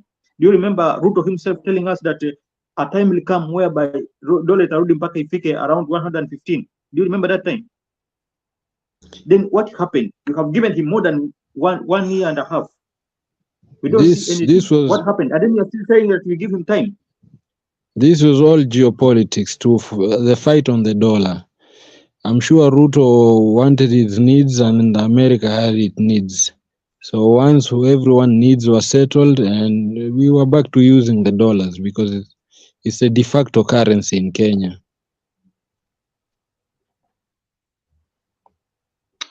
You know, I don't understand this economy and the guy who is this economy, kwa sababu kulingana na projections hata za World Bank leo, sijui mimi ndio nimekuwa obsessed na kuangalia news na analysis sana mpaka nimekuwa negative na government yetu. Kwa sababu kuna an economist ametoka tu kwa TV sahi na alikuwa anasema huyu jamaa anaitwa Philip Kisiak. Philip Kisiak I think was a former Nairobi clerk, town clerk, kitambo kama bado tuko na county council, city council. Na Philip Kisiak amesema ya kwamba hata ukiangalia both sides projections za inaonyesha downwards trajectory. Inaonyesha ya kwamba we are heading nowhere. Na anasema ya kwamba in fact amekuwa Ruto mwenyewe akisema ya kwamba ile G2G naenda kuangusha dola na dola itanunuliwa kwa sijui 120 sijui. Na hata yeye na hii uongo yake akasimama mbele watu anaweka mkono yake hivi anasema hata 115 itafika. Sasa hii badala ya kuwa 115 120 vile alisema dola imeenda 167 imefika 170 kwa nini? Kwa brokers. Sasa wenye wako na matumaini, sijui mnaomba dini gani yenye sisi hatuombi, sijui nyinyi mnaona vipi. Hello. Kuna imani nyingine mtu anaweza kuwa nao na shangana huyu mtu. Kwani yeye hata Lejo Maria, mjua hata Lejo Maria wanakuanga na imani lakini sio kama ya watu wa UDA. I think these people, mimi nilisema these people, watu wa UDA wako na mental problem. Just to make it clear. Just to make it clear, I'm not a UDA supporter. I'm a student of economics and I understand economics better than I understand politics. So when I say the economics, I mentioned the MPC, the marginal propensity to consume. That measures the amount of money a worker uses to cater for his daily needs as opposed to savings. The current MPC rate right now is at 12.5%. It was increased. That was there's a 45% increment from last year. When you increase the MPC, the marginal propensity to consume, the worker ends up saving more. than using the money for the other activities. And this in the long run tackles inflation. That was my point of argument. So, brother, where is this in this argument? Because as we see, umejua mimi naiona na layman's eyes ya kwamba kazi zinapotea, wenye walikuwa wameajiriwa kazi zinapotea. Sasa hawa workers wenye wataspend wanatoka wapi? Ni umejua ama nikuje kwa shule yako unifundishe hata mimi pia. Umejua saa zingine nimekuwa fundi sana, nikafikiria tu ya mjengo na kufanya wiring mpaka hii economy sielewi. I think another pose a question. Can you pose a question kwa hii you know? Yes. It's true. Alituambia kuwa he's not a UDA supporter. It's true, he's not a UDA supporter. But now, when we talk about economics, ambao anaongea, we know that the person who advises the president ni Kinandi. Na Kinandi ndo amejitokezea kuonekana kama walikuwa wanamdanganya. In fact, Kinandi ndo watu ambao propose this issue of G2G. Kinandi na hao wengine wakienda wakituma mpaka huko Saudi Arabia to do something. Now, if we are expecting the same people ambao wameleta programs ambao zimefail, or propose things ambao zimetulet down, how do you expect them now kutusaidia in the future? Even though anasema kuwa there's some sijini to stop the inflation and everything, but you know, we have to see this reality. It happened at least, you know, by the time Nana aliingia huyu Kibaki ile 2202. In fact, the first month, 2-3 months, we saw something.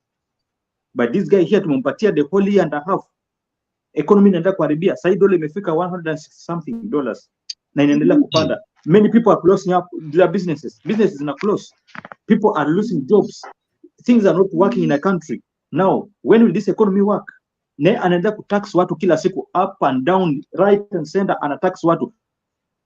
Sasa kwa shule, primary schools, more than 300,000 people hawajareport shuleni. Yana collect pesa kila siku. Tunaambiwa kuna pesa zimewekwa za kubudget mambo ya education. Juzi alikuwa anaambia wazazi kwa wasilipa hata school fees kwa sababu kuna pesa zimekuwa set aside kulipa school fees. Tunaambiwa leo kuna mtoto amepata 370 something marks, amerudi class 6 kwa sababu ameshindwa kulipa karo ya shule. So, which economy are we talking about ambayo tusaidia? Which policies can you use for this somebody to save us in this country? Back to you, Jex. Now, you guys are doing a good job. Mbaka, I'm enjoying listening. Yes, Mr. Black. Kwanza nataka niwaambie hii G2G was not only exclusive to Kenya. Hii G2G TZ bado walikuwa wanatumia, UG walitumia, India walikuwa wanatumia. Understand that. Now even Russia was using it. Because I'll give an example, okay? Russia has oil, okay? Na umejua wamekuanga na shida. So they've been selling their oil very cheaply. So what have they been doing? India has been taking advantage of this and buying this cheap oil from Russia, but it had been in rupees. So now, it was expected that if they would be dealing in local currencies like Russia wanalipwa na rupees, that Russians would also be importing stuff from India and they would be using these rupees to purchase these items. That is how it was expected to be done. Okay. In that perspective, unfortunately, Russia wame end up kuwa na rupees nyingi kwenye banks ya India that they cannot use because they import very less and they are still getting a lot more rupees because India is still purchasing more. Same case happens. So ndo nilikuwa najaribu kuambia, my point ya kusema hivi ni kwamba hii issue ya G2G si Kenya peke yake venye Mr. G anasema eti ni Ndindo alikuja nayo. No, TZ pia kwa wanatumia. India and Russia have been trading like that tangu hii vita ya Ukraine ianze. So I just wanted to make that point of correction. Ndo tuelewane. Thank you. All right. Jex, just a minute, Jex. When I talked about Mr. Ndii introducing this thing, I never say that it is a new thing in Kenya. And he's the one who is a founder of this thing. What I said is he is the advisor of the president. Nenda aliambia president ajaribu G2G kwa sababu italeta manufaa, but haijaleta manufaa. Sikusema kwa ndo ameintroduce that thing. What I just meant ni kuwa ameleta a wrong idea. So haitusaidia. If Tanzania has been using the same, imeleta manufaa kwa hajaleta manufaa? It's a simple question. In Tanzania bado we cannot compare sisi na Tanzania, still bado, although some of our investors wamekimbia wameenda Tanzania, but how economy and how Tanzania does their things na sisi ni tofauti. TZ pia walianza G2G not long ago, baadaye. So what can you say about that? All right, interesting questions, and I think we really need to find answers. Some of these things zinatushinda majibu. But there's something that Oguna said about the dollar that imenifanya nikatafuta hii clip. Depreciation against the US dollar is putting more pressure on Kenyans, even as importers and business persons begin to pass on the exchange rate costs to consumers to ensure business continuity. Jimmy Mbogo spoke to importers in different fields to understand their pain points and how they intend to remain afloat, even as experts warn that the shilling could close the year 2024 at over 200 shillings against the greenback, which is viewed as the global trade currency. As you walk through the streets of Nairobi's Kamukunji Trade Center, the hustle and bustle may fool you to think that business is booming. But there lies a deep concern that traders are yet to find a lasting solution to. To a majority of them who deal in imported products, the rising dollar rate is an existential crisis that has forced them to reorganize their businesses to remain afloat. Dollar ilikuwa like some few years back ilikuwa 100. Saa hii kama tu leo ina trade na 166. Na ni ile wanasema kwa bodu ukifika huko unaipata iko 166 na point. A whole difference of 66. Na difference ya miaka 2-3 ine hapo. Naona. So profit yako kama ulikuwa unapata kwa hiyo 100 unapata 100, saa hii unapata imeshuka na hiyo 60. Unapata kama ni 30. Wamboi now says she has been forced to reduce her consignment orders to maintain liquidity, cutting down on her orders from a bi-monthly frequency and stretching it to only twice a year. Sijui tutafanya aje, huwezi ongeza mizigo every day. Na rate ya dola inaongezeka every day. Unapata dola since kama from Monday ukiulizia dola ikianza ilikuwa 161, sasa iko 166, every day inaenda juu. Huwezi ongeza hizi mizigo kila siku. Unaelewa? So inakuwa ngumu sana. The dollar headache is not only felt by traders. According to Peter Otieno, the national chairperson of the Car Importers Association of Kenya, the rising dollar rate has also forced them to increase motor vehicle pricing to cushion their businesses, noting that it has led to a decrease in importation of used motor vehicles in the country. The dollar has really gone high. That is now making our market to be very, very impossible. Because the vehicles that were less than 1 million now is 1 million plus. And if we cannot raise it to match the dollar, then we cannot sell and we cannot import more. The importation of used motor vehicles have reduced by 65%, which means what we are importing now is 35%. With analysts expecting the Kenya shilling to further weaken against the US dollar as it undergoes the much-needed correction, traders are warning customers to brace themselves for higher commodity prices in the coming days. You want to keep your shop open, but at the same time, you cannot remove money from your pocket and put it in the in the hands of the person who is buying the product that you're selling. For the traders here in Kamukunji, their survival is on the line with every single coin that they spend to get the US dollar. A decision that they tell me could as well put them out of business. Jimmy Mbogo. Wow. All right. Now that's the situation of the dollar. Let me begin with you, Black. Then I come to Mr. Rekship and Mr. G.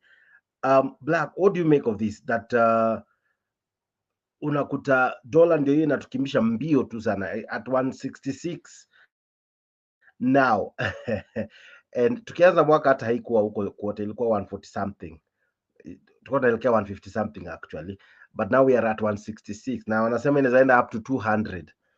What do you make of that? Because we import most of our things using dollar. Even when we pay our loans, we are paying using dollar. Nigeria, we were able to see that paying using dollar imetufanya tunalipa zaidi ya what we had borrowed. What do you make of it, Bwana Black? I think this was foreseen.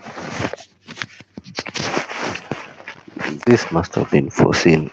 I mean, yes, it must have been foreseen, but unfortunately maybe haikuwa imeambiwa watu, because you don't want to have people panic out there. But the fact of the matter, it was foreseen, because ukiangalia kama tulikuwa tuna deni za kulipa na hatukuwa na hizo dollars. Where could we run to? Ndio maana umeona hata tumekimbilia hizi IMF loans, World Bank loans, and unfortunately these guys also wako kwa biashara. Wanataka pesa zao zilipe, and the only way they want that, I mean, to guarantee them that you'll pay them is they will tell you, okay, weka tax hapa, wekeni tax pale, wekeni tax hii, tax kile, tax hii, so that they too can be assured that pesa yao itarudi sio.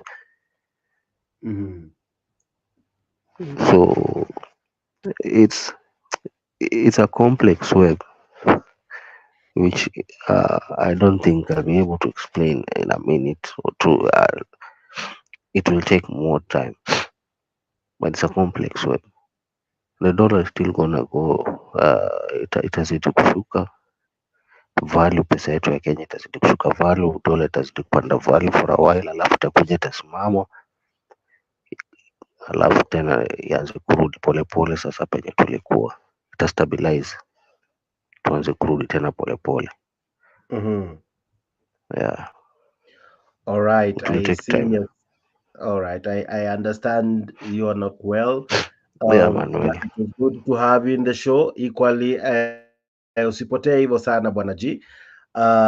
Sorry Bwana Black, usipotee hivyo be tokeanga but we wish you quick recovery. Paul, I understand madawas na I was there a few days ago. I know what you mean when you say you're drowsy. All right, so I wish you a quick recovery. I know utatoboa, utatoboa. Homa ni where I know. I was there a few days ago. All right, Rec Ship, how do you explain the dollar? And as a business person, how has it affected you? Well, they say history repeats itself. Just like Mr. Black said, it's a foreseen moment throughout in history. This could date back in the 1920s when there was a dollar crisis, the first dollar crisis. When the world went into panic mode, at first the dollar was in the form of a handwritten note. Let's say if you had a $1 bill, you'd be given a one. It's almost a paper written note that it's written it's worth $1, and then you would go to the reserve bank and you would get your gold for that dollar. That's how currency used to work back then. So America feared that it had printed more notes than it had gold to give. So the world went into panic mode. Everybody wanted their gold, and America had lots of papers and zero gold to give. So it came up with a plan. Richard Nixon, the president of America, came up with a plan of making the dollar as it is today into fiat currency, to what we use today. So the thing is that when you print more of the fiat currency, the more it loses its value, and when it loses its value, and that's the beginning of problems throughout the world, like inflations and government bonds. And the next thing is government bonds. Right now, what we are facing, America is buying lots of government bonds to sustain the US dollar as the reserve currency. But this G2G war that is going out through the world, where different parts of the world are deciding to use their own currencies, that is somehow tackling America. Just like Mr. Black said, things will get worse before they get better. So things are going to get worse, but eventually we're going to pick up speed and it's going to stabilize everything. Okay. Mr. G, things are going to get worse and then they're going to get better. Hapo kwa port, where you work hapo kwa bandari, how has importation been over the years? I'm sure you've been there for quite some time. How has importation been? Has it increased? Has it gone down? Has it stabilized? What is the situation on the ground there? At the moment, kumekuwa na decrease. You know, there's a time, I think it was ile time ya Kibaki, when the dollar came out, na ikafika around, I think it was $1, and that was the time of Kibaki, and the business was booming. But a time came when that dollar again ikarudi to 100 plus. But although business ilikuwa ikiendelea, but now from this time, from 2022 until today, I can tell you that the business imekuwa down sana. Yeah, even in port business iko chini sana. That's why I told you that some of our investors wameenda Tanzania because of dollar. Mtu hawezi pata hiyo dola zote anunue mzigo tena alete. So business imekuwa affected in port. Business imekuwa affected in Kenya. That's why even business are closing. So when we talk about issue for a period of time, alafu tena baadaye ndio ikuje kuwe sawa. Maybe, but I don't know which criteria watatumia, because with the guy na zile policy ambazo anazitumia sioni kama ata stabilize our economy. The moment anajaribu kuendelea, nimemwona kama he's somebody who relies on propaganda na haizi kusema ukweli. So I don't see if tuta stabilize very soon. I don't see. Sija atatumia njia gani. Mr. Rectship, what would be the game plan of William Ruto? How do you see him coming out of this? Ruto has all the state mechanics. Yeah, and he has everything that he needs to keep himself in power. And he's a smart guy. He's been in the Y2K since in the 90s. He's a guy that can mobilize people. And right now that he has all the state powers in his hands, I don't see him maintaining power as an issue to him. Because we've seen so far how he's handled Raila very, very well. Throughout his demonstrations, he's handled it like a pro. So we really wait. It's a game of just seeing him win again.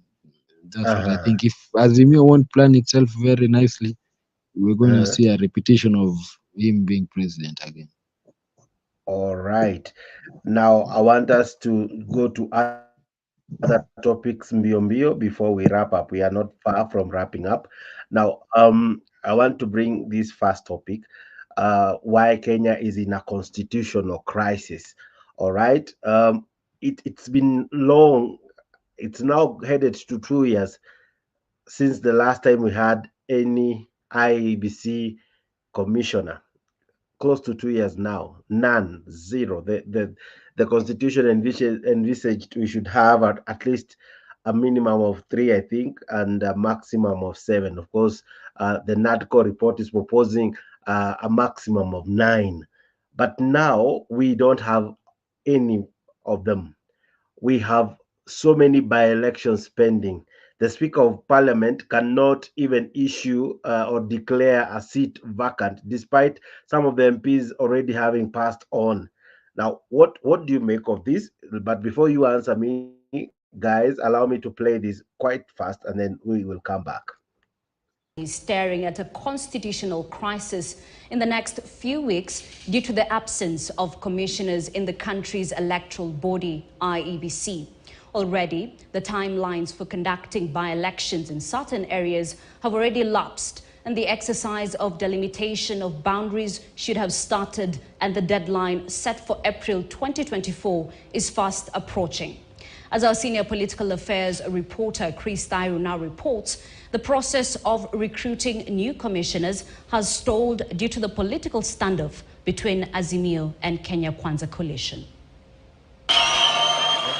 It is almost 14 months since the resignation of the 4 IEBC commissioners, commonly referred to as Cherera 4, and the retirement of former IEBC chair Wafula Chebukati and 2 other commissioners. Since then, the commission has been paralyzed and the agency left irrelevant due to the absence of commissioners. 11 months since the death of Banisa MP Kulo Hassan Malim, Speaker of the National Assembly Moses Wetangula has been unable to declare the seat vacant, as well as 2 other civic wards because of lack of commissioners. Matters IEBC are closely intertwined to the right of representation of Kenyans. And the right of representation is supreme, is sacrosanct. Such that even there are timelines that are given in the Constitution within which a by-election ought to be held because of that right of representation. Can the IEBC run itself? Can the processes be run even in the absence of commissioners? This particular question was responded to by the Court of Appeal in the famous case of Mungu Matem, whereby the court concluded that we must have commissioners for certain decisions and processes to be undertaken. And that is the law. So without commissioners of the IEBC, we cannot have by-elections. Article 101 of the Constitution provides that a by-election ought to have been held within 90 days of the occurrence of the vacancy in the said office. This is yet to happen, hence raising the question of the rights of representation of Banisa constituency. We are playing a case or tempting God in a very, very dangerous way. Because were anything to happen that would require an election to be conducted, then we would find ourselves in very, very difficult circumstances. And that's where the supremacy of the Constitution ought to always come. Because even the courts can actually direct that indeed within this particular period, the IEBC ought to have been reconstituted. Because we cannot have this. Otherwise, a constitutional crisis can lead to so many other things. And if that is not enough, the country is yet again facing a constitutional crisis due to the delimitation of boundaries, whose deadline is this April. What would happen if the constitutional period within which these boundaries have to be assessed expires before the IEBC is put into place? Even when you look at the Secretariat, it is already dysfunctional as we speak. So to a large extent, you need a secretariat that is functional and that will actually work in coherence with the commissioners. The IEBC selection panel for the recruitment exercise was forced to halt their recruitment drive to pave way for dialogue between Azimio and Kenya Kwanza coalitions, and the dialogue report is before Parliament for debate. We are naked as a country. We are not seeing the shame as of now. And I don't know, we are waiting for who to tell us that we are naked.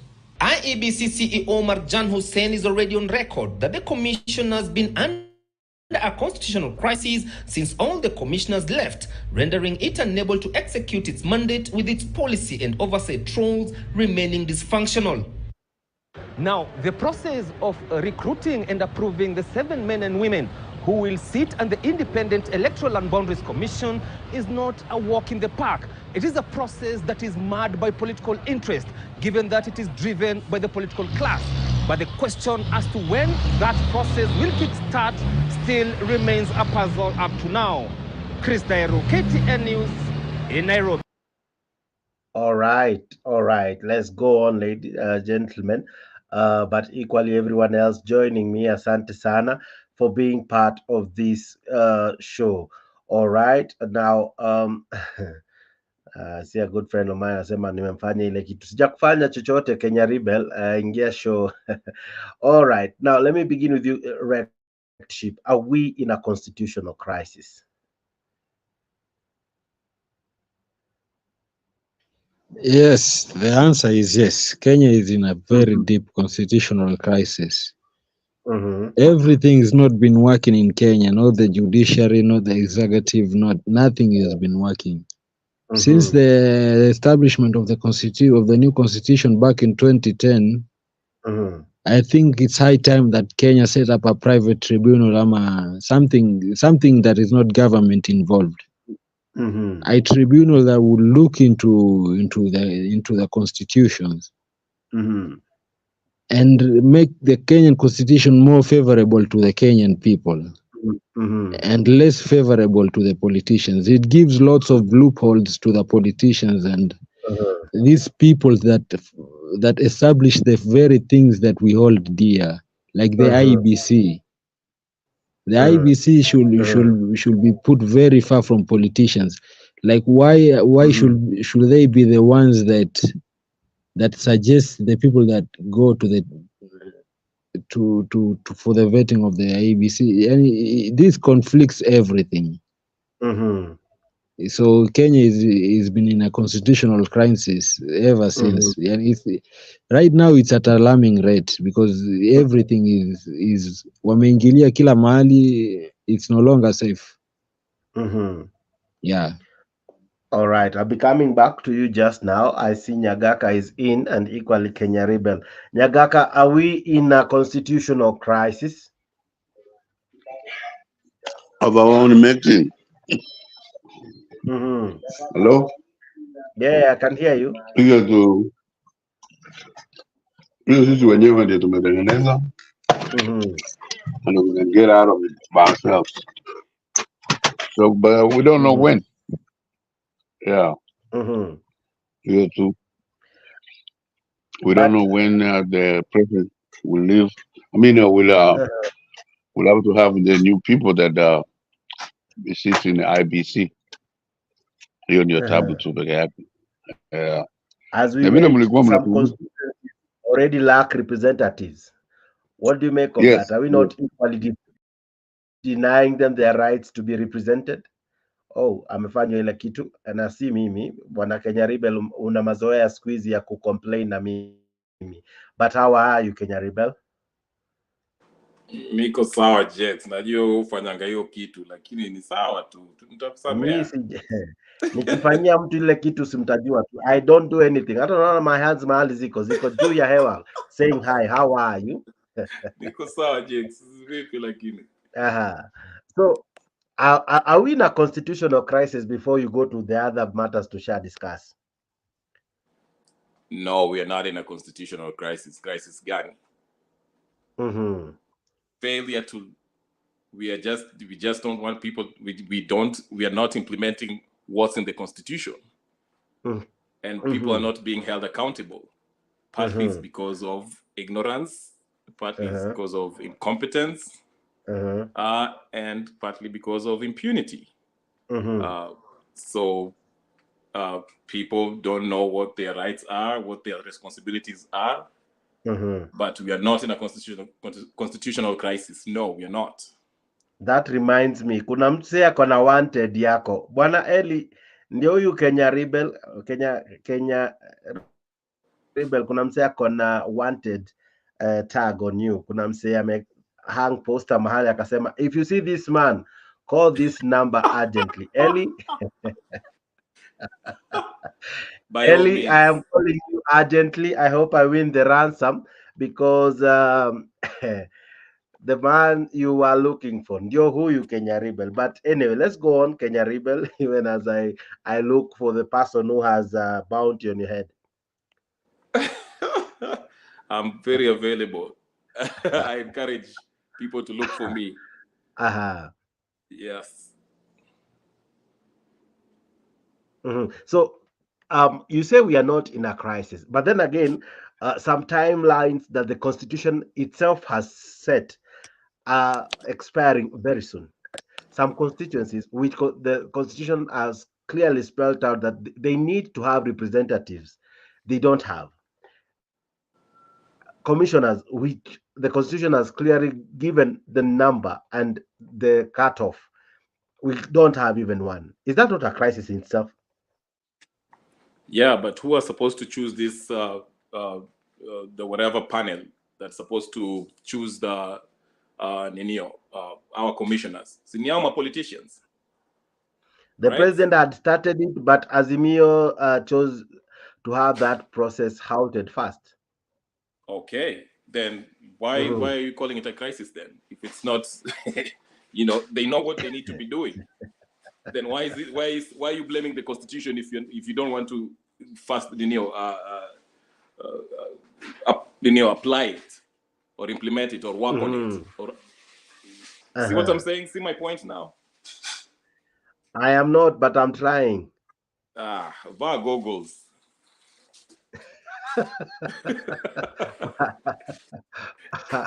But then Pierre may miss your hair. I wish you get a camera. But let me ask you this: when you look at where we are, some of these things, as Nyagaka is saying, this is self-inflicted crisis. It's us who have generated all this. By now, we ought to have commissioners. By now, we ought to have those constituencies zenye zinafaa ziwe delimited. By now zimeanza kuangaliwa, but that is not anywhere close. Two, we don't have by-elections happening. So Nyagaka says it ni mwiba wa kujidunga. All right, so how do we even come out of it? Because from where I sit, the NADCO report is yet to even kuanza kuchambuliwa vizuri. So we still have another process to go through before we even start thinking of IEBC. Yeah, the NADCO report was a waste of time because it's illegal to start with, okay? While as you are wasting time with that NADCO stuff na maandamano na kuvaa sufuria kwa kichwa. They should have been actively working with the presidents to chagua IEBC so that when we have this by-election, tuseme kama mtu amekufa, MP amekufa mahali, they can go to elections and they can IEBC inaweza take care of this. So it comes down to these very people we elect, who we've delegated this power to. And they know, some of them know their responsibilities, but they neglect it. Some of them don't know what their responsibility is. They're incompetent. So it's a combination of the two. But for someone to say that we need a new constitution or we are in a constitution crisis, no, we are not. We just need to implement what we have. We are just not doing it. The people who we gave this power to do it are busy running campaigns talking about 2027. That's the problem. Okay. Wrecked ship. Is this a self-inflicted crisis? And do we even really need to first implement the NADCO before we look first at the IEBC? Because NADCO equally has IEBC there spelled out what it wants IEBC to look like. Now, what should come first? Should we first solve the one thing that we know what to do, then later on implement the NADCO report, or what should really happen? My take would is that fixing the constitution takes preference over everything, because the constitution mandates everything, everything from politics to how we vote, to how we communicate with each other, to how we live. It compensates for all aspects of our life. So fixing the constitution would be the first priority in Kenya. Yeah, like the issue with the commissioners, it doesn't really take that much precedence right now, because it's not the first or the second time that they failed us. They failed us over and over. So fixing the core problem is saying it's almost like saying it's like cutting the root, the cancer cell. That's how you fix it. Yeah, fixing the constitution would do everything right, Kenya. All right. Now, let me come to Kenya Rebel. This is a topic he hasn't participated in. We are talking of 2027, as of course you have rightfully said. And they're saying the man who can deseat, if that is English, unseat or remove from seat, or take the seat from the seater, if that is English still, is none other than Raila Odinga, who can remove the seater from the seat.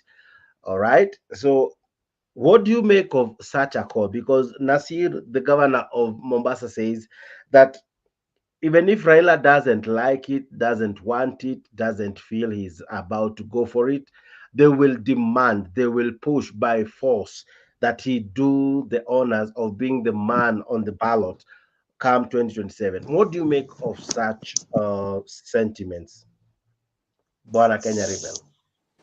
Yeah, first of all, I agree with Rekship about the constitution. And number two, Jakes, I don't know why you keep on saying we should be implementing that report. It's an illegality. It's unconstitutional. It violates Article 109. So stop saying we should implement something that Kalonzo and his buddies talked about. It's not in the interest of Kenyans. So please don't tell us to implement that. About Raila Odinga, Jakes, I mean, if you look at the whole Azimio, we might as well just tell Ruto, endelea tu mpaka 2032, endelea tu. These people are just clowns, to say the least. They're a waste of time. Azimio folks. The reason why I say that, Raila Odinga is a controlled opposition. He doesn't care about presidency. His job is to stay there and to stop real grassroots movements. Ndio maana unaona he always wants to control the narrative as far as the opposition politics is concerned. So I'm not even interested in Azimio listening to ODM. It's a terrorist organization to start with. They have no agenda. Martha Karua is on her way out. Nani anaitwaje Kalonzo.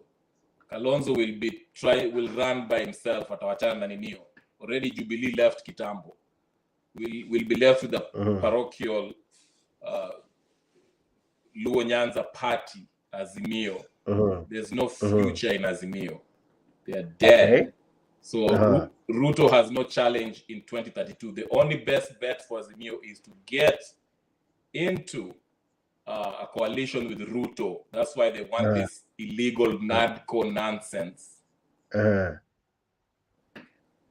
All right, but then again, when you listen to that footage I've played about Nasir, he says that in 2027, and equally panelists who came before you argued like this: we lack another captain that can strongly replace Raila Odinga. Kalonzo doesn't meet the bill, and many others. So from where you sit, is Raila the it man, the man who can really do the job?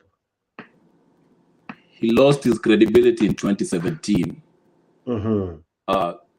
You know, it's so funny. If you listen to Azimio, they usually say, oh, Mount Kenya. One day they say, Mara Mount Kenya voted for Azimio. Mara they say, Mount Kenya voted for Ruto. They can't make up their mind. The truth is, once Raila Odinga got into that handshake with Uhuru Kenyatta, all the work he did, he was being seen before that, he was being seen as a freedom fighter. But it was very clear in 2017 when he was made president that he cared about himself, his self-interest. And from then, no one can take him seriously. As you can see, amejaribu maandamano, amejaribu nini. Sometimes I feel maybe Uhuru alimcheza all this time. It's a possibility, but all in all, when you say Raila is it, he's the strongest opposition. He has the best chance against Ruto. But even him going to 2027, he won't make it. Who will be supporting him? Maina Njenga? Nobody. Besides, but at times, when you look at it, at times to remove a strong candidate, you look at your opponents and or rather the people who are still fighting your enemy, and you see that if we go separate ways, we might all fall. But if we all unite force, if we all of us back one person, probably we might win. And that equally informed what happened in 2002, because if everyone went their way, Charity, Wamalwa, Raila, if everyone went their way, Uhuru would have won that election because he had over 2 million, if you remember correctly. But when they came together, the NAC team was able to really dice KANU properly. If Raila Odinga, him, as you rightfully say, he's a stronger candidate. If everyone else chose to shelve their interest and really marshal all the strength and support they can behind him, don't you think that as well can really increase and solidify his chances of winning in 2027? Given that equally, William Ruto is doing a good job in self-destructing. Yeah, when you say everybody else, who are you referring to? Martha Karua and Kalonzo? Not just that, because there are so many factors that now can come into place, so many other factors, because I'm sure many people are disgruntled, many people are feeling the heat and they're dissatisfied. I get it. And dissatisfied. Now that again equally informs another crowd called the undecided. You remember in 2022 we had a huge population that chose not to vote. All right, so that again in itself, it's another, can I call it another swing vote? So if having that, for example, if they see we didn't vote for this person, neither didn't we vote for Raila, but the person who we didn't vote for has brought more pain. What if we unite against this person? You remember, for example, how the blacks were able to unite against Trump at a certain time. I'm sure you're in a best position to explain that than myself. But can't that as well inform a massive voter turnout because of people who have been who feel shortchanged, who feel disgruntled, who feel that truly they need to do something? Don't you see that can be something that can really help Raila Odinga come 2027 if he puts his cards right? That's a possibility. A lot can happen between now and 2027. But the problem is even now, Jakes, wacha tu nikuulize kama wewe, and you don't have to answer it because you're trying to be partial. If Raila was to stand, Azimio, look at Azimio and Kenya Kwanza. If you are to go for elections, would you seriously, if you're from Mount Kenya, and I'm not saying you're from, I don't know where you're from, would you seriously consider voting for Raila Odinga, given how they are right now?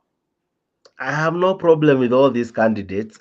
There's a time I used to have a problem with some. No, I'm not. It's a rhetorical question. You don't have to answer it, but just look at the two coalitions, party coalition, and see how disorganized the opposition is compared to the Kenya Kwanza. You know, again, this is a perfect opportunity. Like you said, Ruto is doing a good job by messing up. If we had anyone serious on the opposition side, it will be easy to beat him. But look at how messy the Azimio side is. I mean, this I don't even think if they're going to reach 2025 before Kalonzo or Martha Karua walks out. So, and what will they be left with? Nani, Raila Odinga and who? And Wamalwa. Wamalwa looks like someone who will, if Ruto akimwandikia cheki nzuri hapo ataenda. So I don't see anyone beating Ruto. And I don't even support Ruto, but I don't see anyone, even Raila Odinga, Martha Karua, hata washikane wote. They are past already. I mean, Kalonzo is past. What's Kalonzo known for? Being a watermelon, right? What is Martha Karua known? How many votes can Martha Karua bring you? Besides him and his Kioni. Okay? Wamalwa. These are not heavyweights. Okay? It's only Raila Odinga. And Raila Odinga at this point only commands most of Nyanza province and some parts of coast and maybe some parts in Nairobi. That's it. So unless Ruto does something really, really, really messed up, more than he's already doing, hakuna kitu hapo. Muombe tu Okia Mtata simame. All right. Now, there's this fight that has been happening now, but I'll go back to it. But to some positive news, though I don't know how to make it sound good because at times we get such positive reports in Kenya, but what we do with it makes the whole difference. Kuna time tuliambiwa tuko na mafuta kibao Turukana, we celebrated.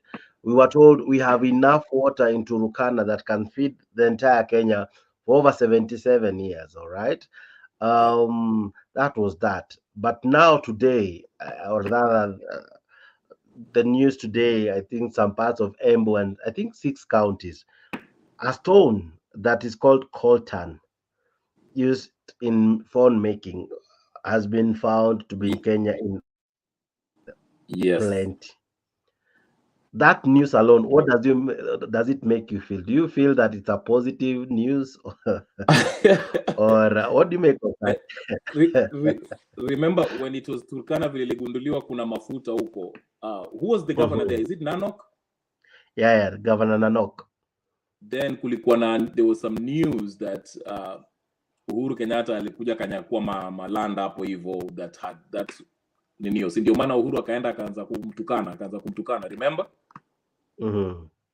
So I think there's something similar. If it's true that there's this, is it cobalt, whatever, which is really coltan, yes. It's actually one of the things that a lot of international community, our Western powers are in Congo right now. It's one of the reasons why people are fighting over Congo. If it's true, there's huge deposit of that. You'll see how this Nino Kenya things will change. There'll be a lot of, already we see a lot of influence already with international influence, but it will get 10 times worse. Policies zetu zitakuwa zinaenda. Already we have, for example, that's why I usually give the example of the 28 foreign companies that are in have economic free zones in Kenya today that don't pay taxes, and they ship their profits back to the Western countries, okay? While the wananchi wallow in Nino. So you'll have probably something similar to that. Utaona kampuni itaanzwa hapo kwa huko Embu, whatever that part was, and they'll be mining and not paying any taxes. That's my guess. That's what will happen, and the government will approve it. Of course, the government probably will have watahongwa kidogo ndio wanyamaze to approve that. So that's my prediction. Now, I thought that would be a positive news. Iko tu okay, wacha niachie hapo, because in Kenya sometimes even no news is good news, eh? No, positive news is tomorrow. Kesho kuna ruling. Yeah, and tomorrow we have a date with you. Please make sure you are here tomorrow. I don't think we betted. We didn't put our money in our words, eh? No, I said if the courts wakiwacha Ruto aendelee na hiyo affordable housing, I will be convinced that the courts have been captured by the executive Ruto. All right. If they stopisha hiyo kitu and consider it unconstitutional like they did initially, I will believe that the judiciary still has some level of independence from the executive. That is what I said. I said if facts change, I'll change. And there is this friend of mine, before I go to the kuna huyu rafiki yangu anaitwa Takumba, I think. He's asking me a serious question, and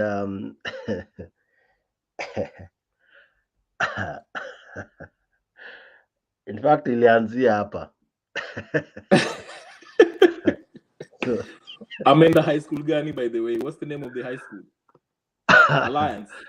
I have some reservations to make, but I'll say it as I read it.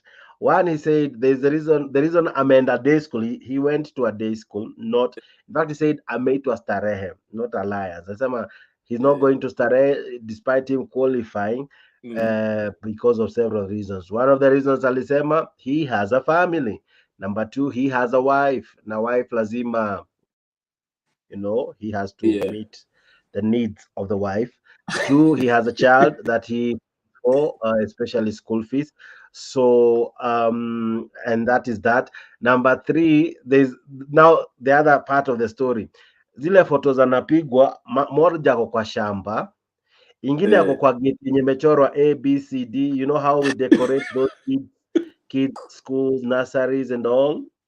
So the first question that you ask yourself, ni high school gani hii wanachoranga, you know, ABCD and all, eh? But anyway, maybe wanaweza kuwa, maybe the kindergarten is sharing the same fence and gate with the high school. So I don't want to be the one who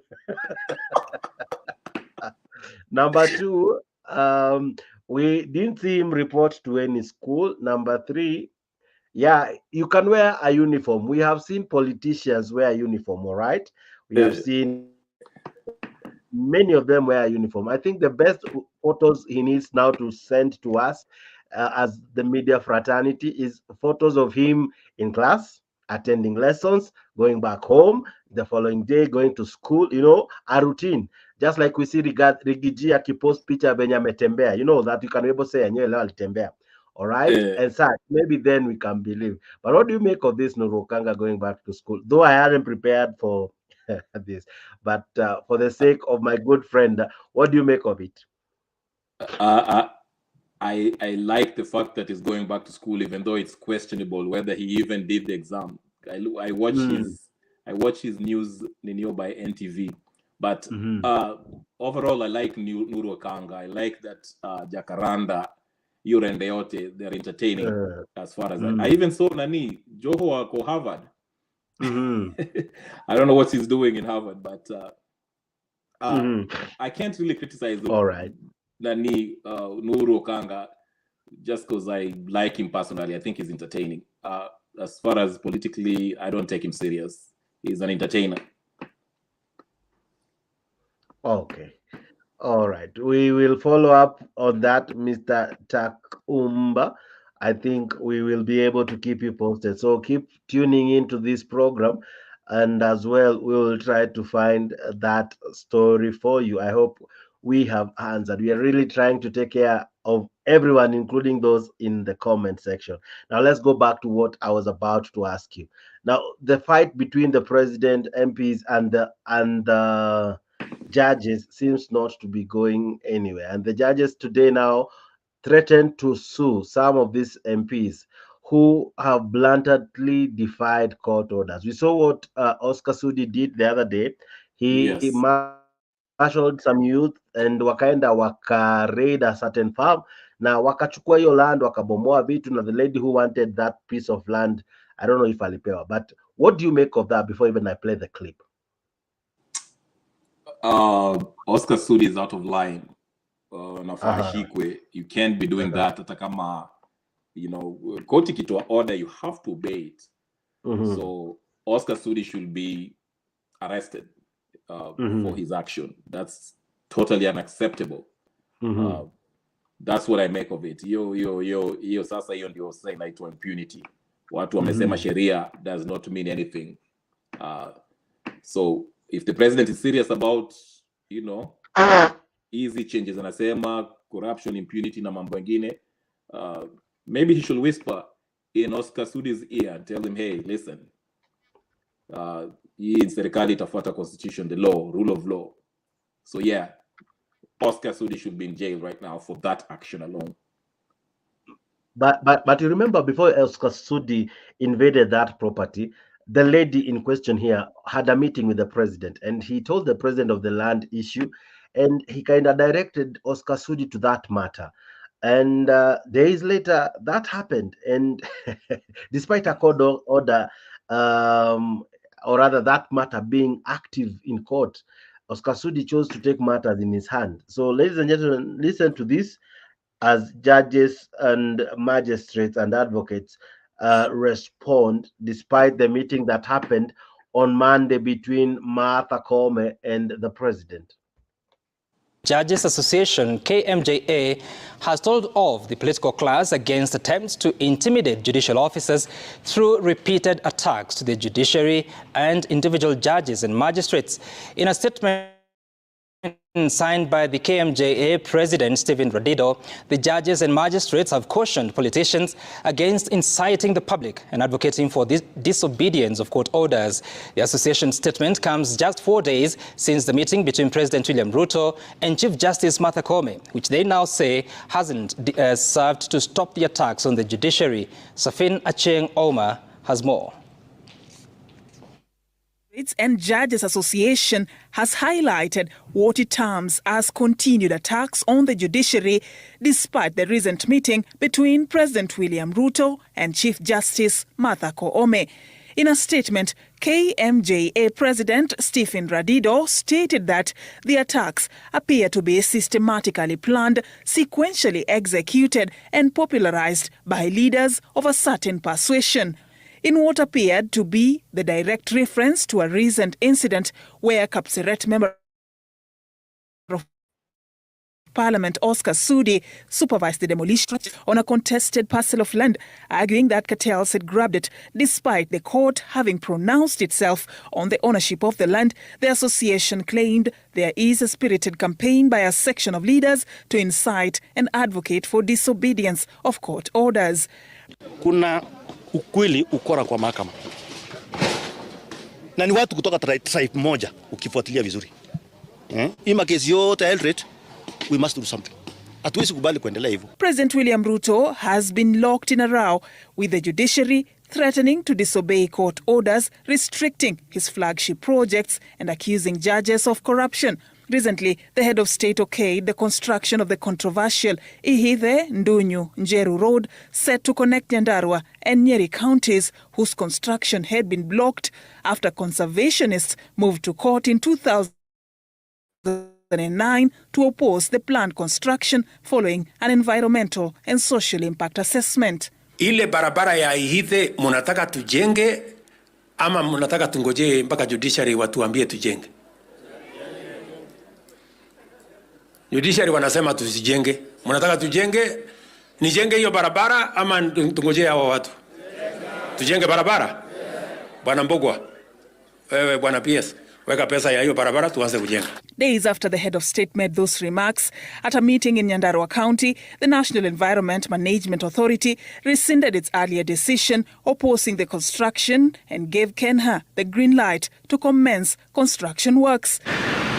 KMJA has castigated the political class for making dishonorable and disparaging remarks against the judiciary, demanding that members of parliament and the executive conduct themselves in a manner consistent with the dignity and oath of holding public office. The association has threatened to take proactive steps, including but not limited to applying for contempt of court orders against persons intent on the campaigns whose purpose, KMJA says, is to defeat the sovereign will of the people as delegated to the judiciary.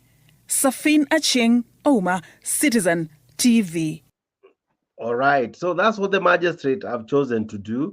They have chosen to sue, or rather to call to order MPs and leaders and the executive for equally not really respecting the judiciary and some of the decisions that are made in court. All right, wow, that one is a matter seemingly in hands. I thought when the president met the Chief Justice, the matter was as good as solved. Where kume bado. All right, so that is something we are yet to see. Okay, and now to other interesting news. The Law Society of Kenya, ladies and gentlemen, has chosen to defend Ahmed Nasir. And that's why I was telling you today's show, I had those two Nasirs, Ahmed Nasir and the Nasir wa government, Mombasa, the governor. Now, according to the courts and according to LSK, they're saying if you can stop Ahmed Nasir from coming to court, are you not, what I think I was asking yesterday, are you not infringing on the rights of his clients to have a fair hearing, number one, on equally having someone of their choosing to be their counsel? Because that is a right enshrined in our laws. Yeah, that you need to have fair hearing, and equally you need to have counsel of your choosing. You ought to choose your counsel. All right. So equally, when you deny Ahmed Nasir, and you even far go reach to those who he has employed, because there are other advocates or lawyers who work under him, when you say they can't appear before you, are you not one nipping their careers? Are you not saying that these guys cannot grow to the level of challenging a case in the Supreme Court? Are you not denying the clients, the lawyers, an opportunity for them to be heard in any court, because that's what they do? Equally, are you not denying the rights of Ahmed Nasir, the right to express himself? Must he express himself in a way that praises the Supreme Court? If he wrote praise and worship to the Supreme Court every day, would he still receive a gag order because of overpraising, or is stopped because he over-criticized? I'm not advocating for Ahmed Nasir, not in any way. I'm just asking the questions for you guys. And some equally support the move. In fact, some say it's long overdue. But equally, he is a Kenyan who has rights. But listen to this. The LSK, I think, bought the idea, and they truly equally chose to challenge the Supreme Court. Related to justice, the Law Society of Kenya has sued the Supreme Court following its decision to bar senior counsel Ahmed Nasir Abdullahi from appearing before it. In the petition filed at the High Court in Nairobi, the lawyers' umbrella body termed the decision unconstitutional and aimed at curtailing the senior counsel's freedom of expression. The petition further argued that the decision also roped in other advocates affiliated to Ahmed Nasir's law firm, thus quashing their freedom of association. And as Laura Otieno reports, LSK now seeks to have the decision quashed. 1 week after the Supreme Court of Kenya communicated its decision to bar senior counsel Ahmed Nasir Abdullahi and his firm from appearing before it, lawyers have come out guns blazing to defend the brood. In the petition that was filed under a certificate of urgency, the Law Society of Kenya argued that the decision was a breach of the Constitution occasioned by gross violation of various articles, including freedom of opinion, freedom of expression, as well as the right to equality and freedom from discrimination as enshrined in Article 27 of the Constitution of Kenya.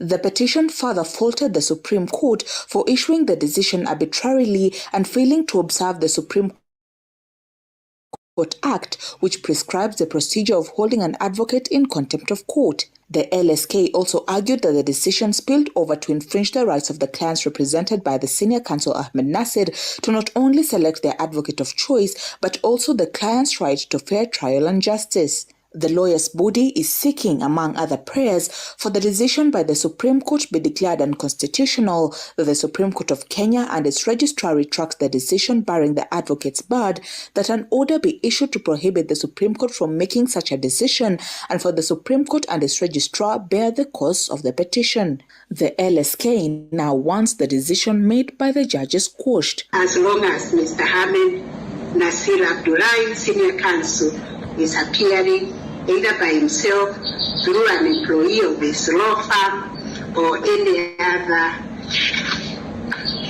person holding his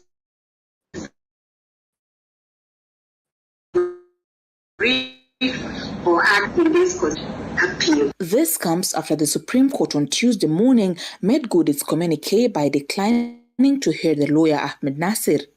Ahmed Nasir had appeared before the court to represent a family in a legal battle over a 2 billion shillings land case with the family of the late retired President Daniel Moi. Laura Otieno, Citizen TV. All right, so that's a matter we'll be looking into, ladies and gentlemen. I'm sure we are yet to hear the last of it. It will be interesting to see what the courts decide concerning that matter. All right, to other news and to other sentiments that equally informed the day. The president today was in Meru, all right? I chose to end with this story. And in Meru today, we saw interesting things. Number one, it's like we are in campaign. It's not even projects they are launching. It's serious campaign. It's serious mobilization, and still holding the numbers or the supporters intact, trying to make sure that there are no inroads from anyone, despite the challenges and everything else. All right. So the president was in Meru, and one of the things that was interesting to see was the reception that he received to the challenge that Kawera Mwangaza, the governor, had. There are some moments where she was echoed. There are some moments where she was praised. There are some moments where you could almost clearly see a definition of, or rather demarcation of, how Meru politics is displayed. You could see some youths really shout when Mpuri Amburi was speaking, but when the governor is speaking, they would echo her, and vice versa. So it was equally nice to see that in Meru. Of course, I might not really play all those footages. There are so many, but find that in our channels. All right, go find such in our channels. There are so many of that. You can be able to find that out. But let's just listen into the summary, even as I near wrapping up the show. Defended his pet projects, the Affordable Housing and the Social Health Insurance Fund, saying the implementation of the housing project alone has to date created tens of thousands of direct and indirect jobs. Ruto was speaking in Meru on the first day of his 3-day tour of the county, where he is launching different development projects. President William Ruto began his 3-day Meru tour by traversing through Bore, Tigania West and Tigania East constituencies, where he launched different development projects. Thank you, Your Excellency. The president saying that the projects are an indication that the country was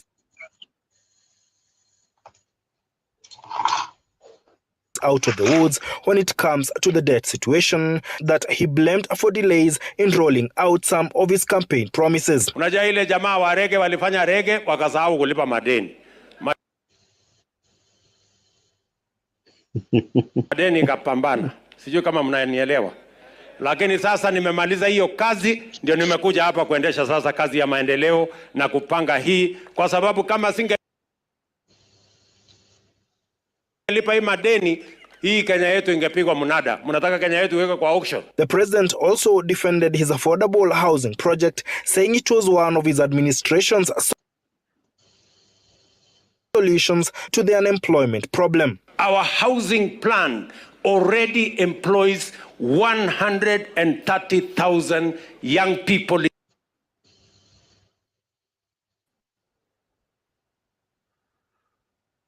in Kenya, from architects to engineers to masons to plumbers to electricians and all other trades, including in steel manufacturing factories, in cement manufacturing factories, and many other areas of transport. The president also hailing his health agenda as a game changer, while condemning those opposed to the Social Health Insurance Fund. Hawa watu ambao wameenda kotini, wengi wao ni wakora na matapeli, watu ambao wamekuwa wakiiba pesa ya NHIF.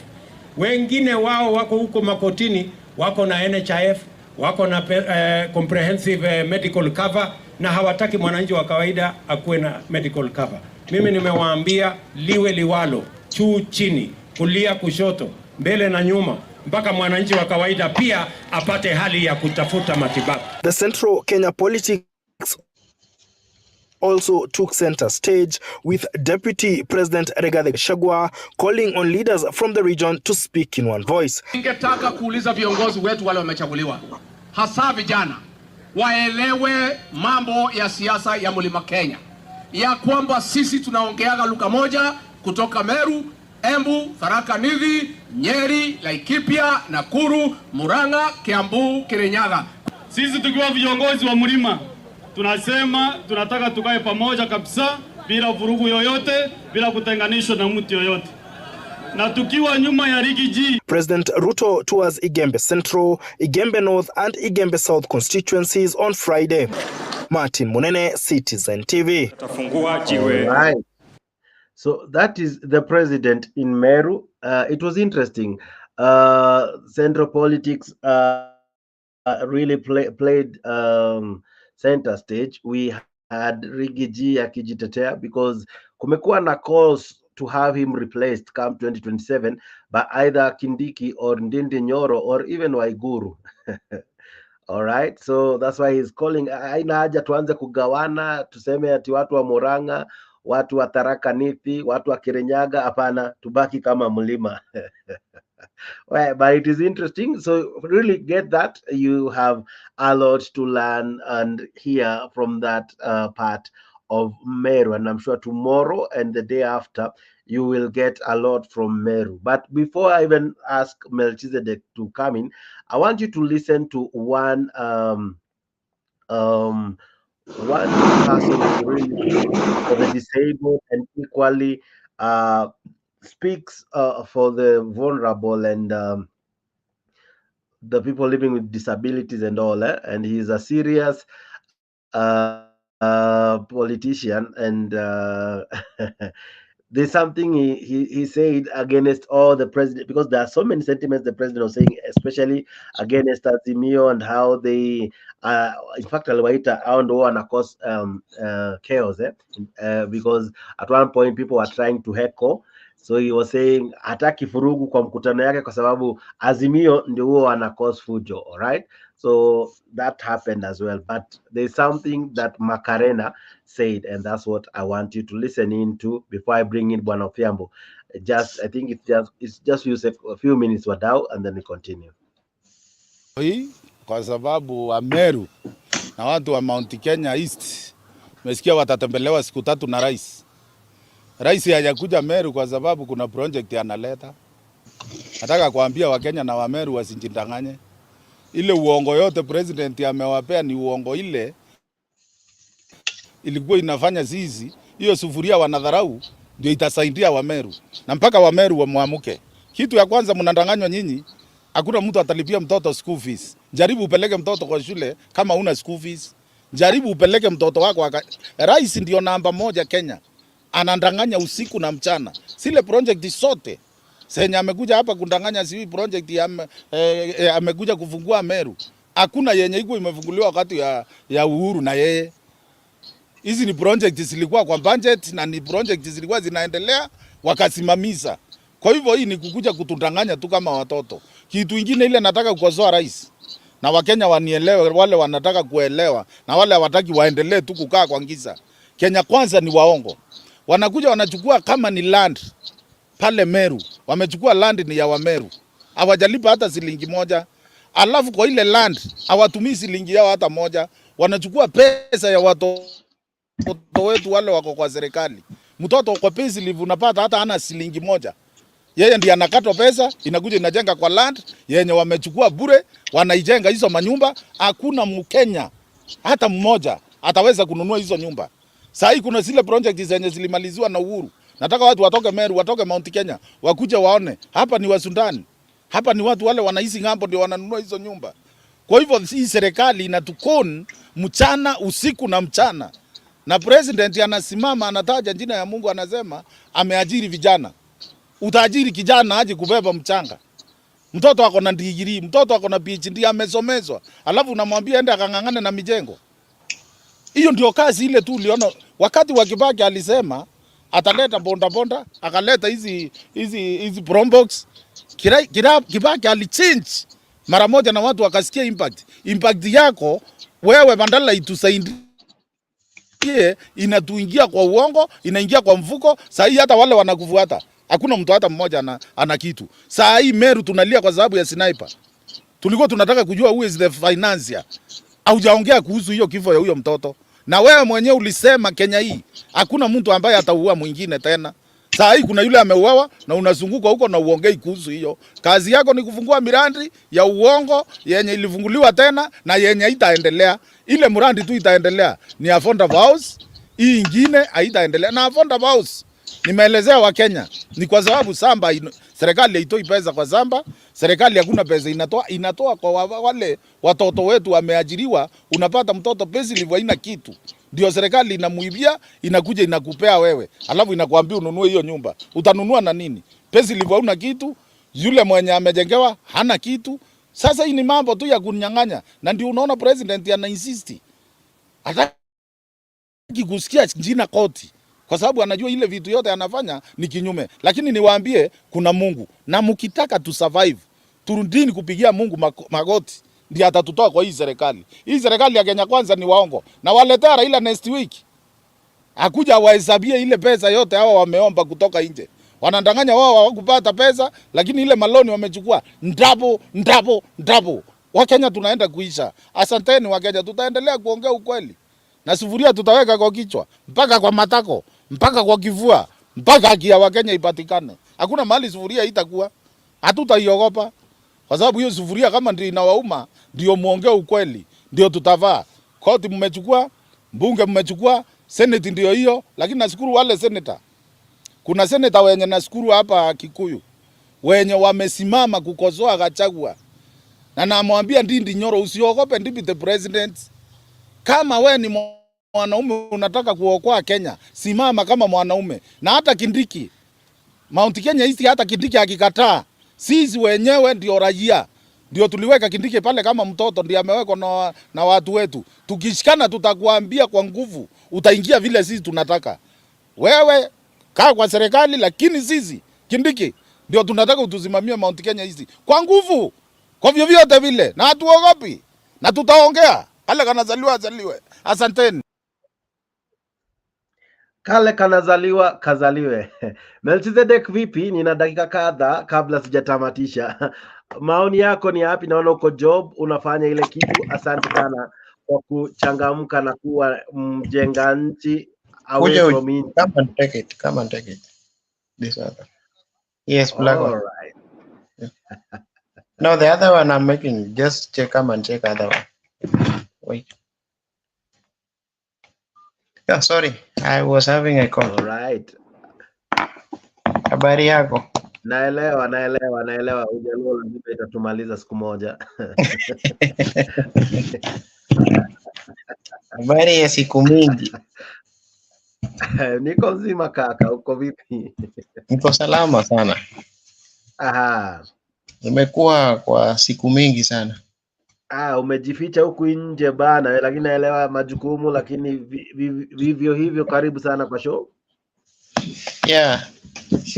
Check. My friend, yeah, wait. I'm talking with a very important person. Yeah. After. Nasumbuliwa hapa na kazi. Naelewa kabisa.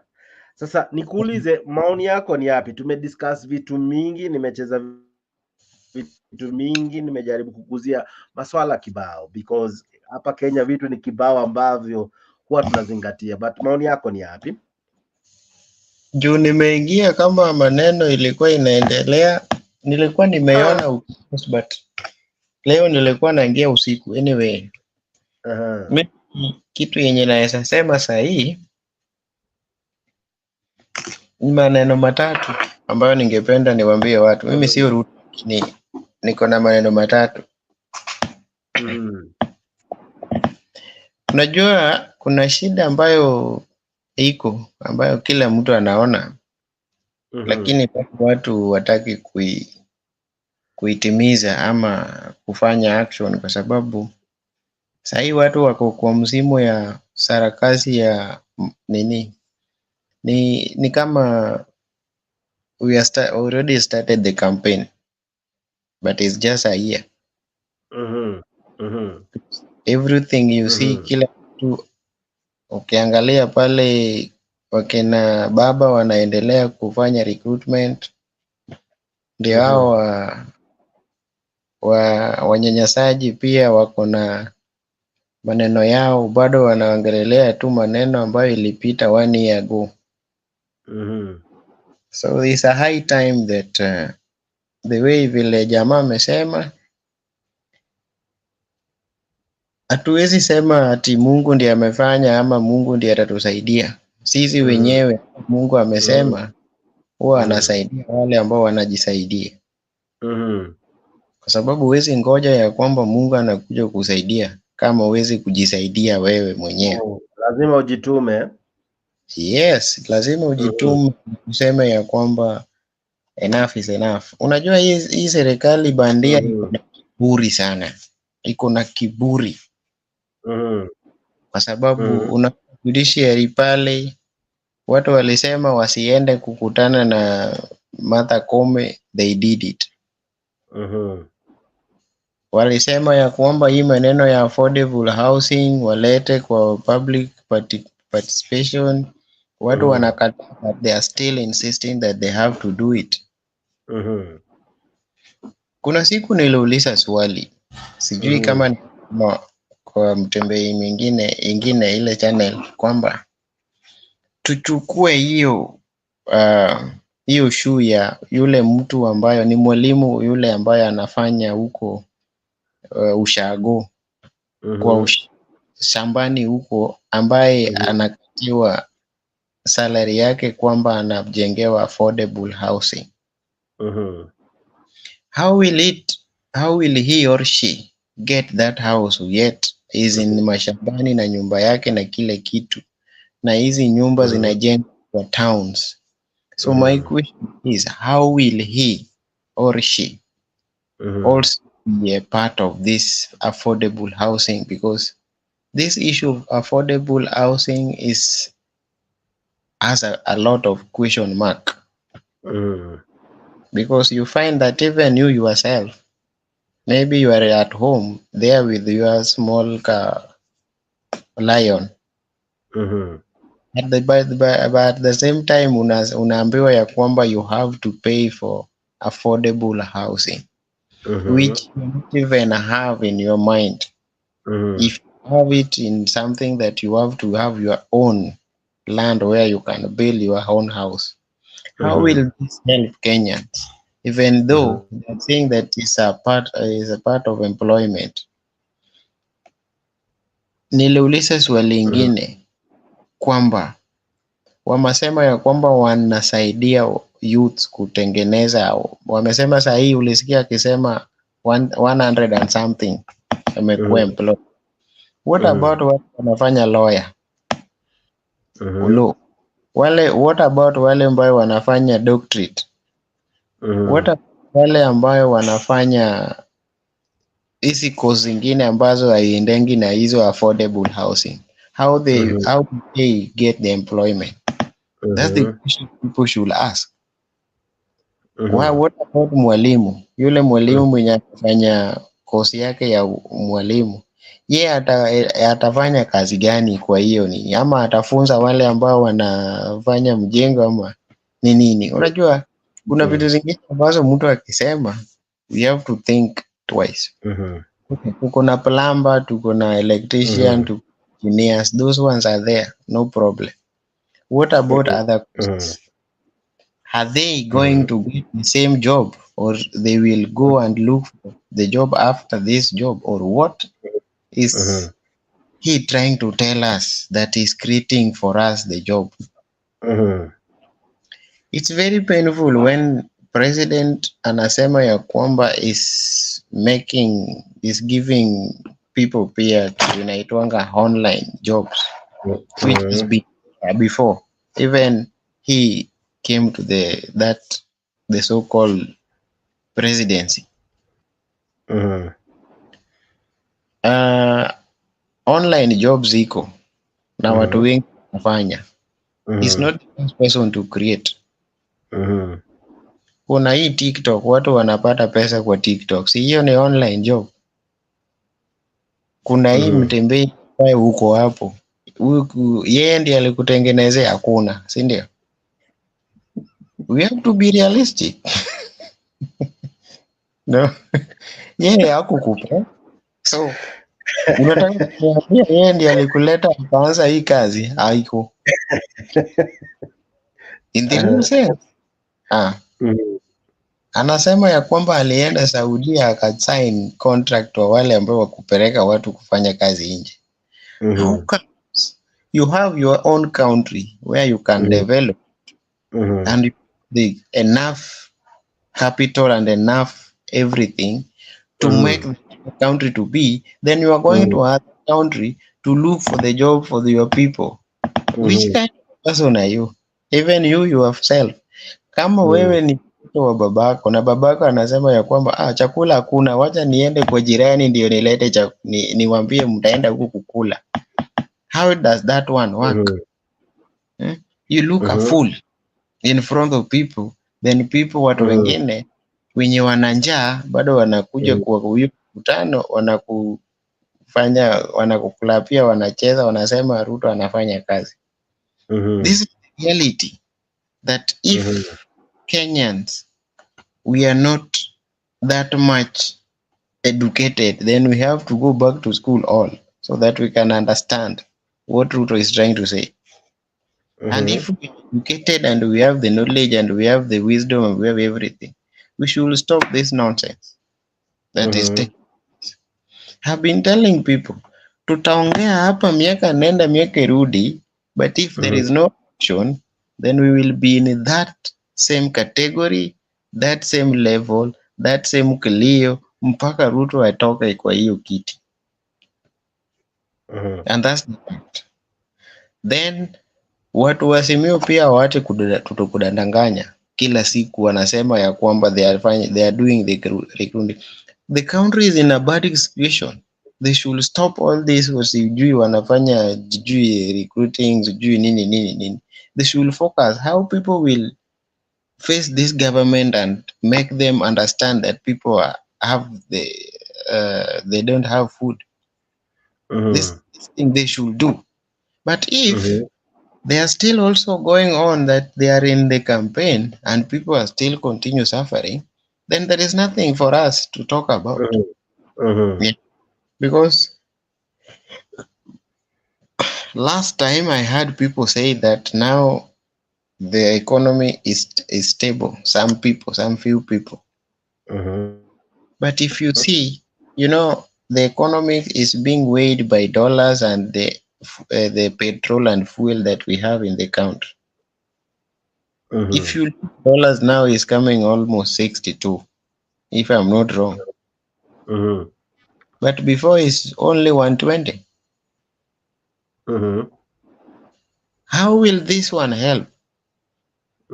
If we not control our currency, then you are saying we are paying debt.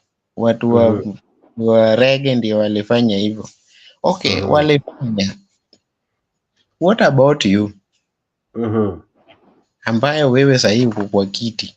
What can you do that you could stop all this thing happening? If you continue blaming, if you dwell in past, there is no future. And that's the truth. And this government will never try to Kenyans because they are greedy, they are liars, and they are also what is called, they are primitive. I can say that. Yes. On my side. Because you cannot fool people miaka nenda, miaka rudi, ya kwamba unaleta maendeleo, but you are doing the same thing that was happening when you are in that government, and wewe ndio umekuwa mmoja wa kupinga. Sasa umekuja jaribu kufanya pamba, lakini wewe ni sijui naweza sema aje. Did you say nyani? But anyway. Yeah, you can call them nyani. Why am I saying that? Because unajua nyani haonangi, unajua kama wakikuwa kwa laini hivi, anaona kwa mtu mwingine ako white red sana, anasema wewe yako ni red sana, lakini hajajui vile yake ni red, unaelewa? So ni kitu ambayo hata sisi tunashindwa. I tried to come back home maybe last month. I bought some things, but when I asked a question there, they told me that right now you cannot carry anything to the airport.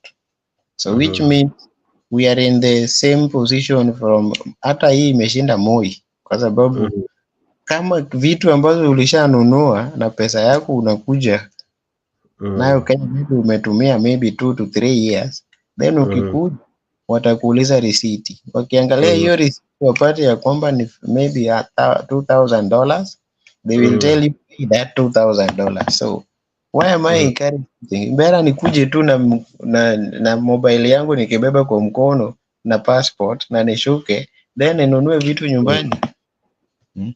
It's so painful. It's very very painful kwa sababu kama tax ndio imekuwa sasa ni the talk of the day, then it's better we stay here until maybe Ruto come out for that so-called seat, then we can see a way of going to another country because it's hectic, you know. All right. Yeah.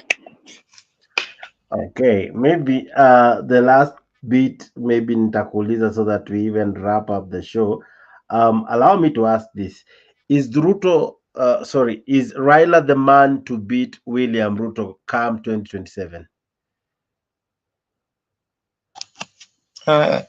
Hiyo ni ndoto ya mchana.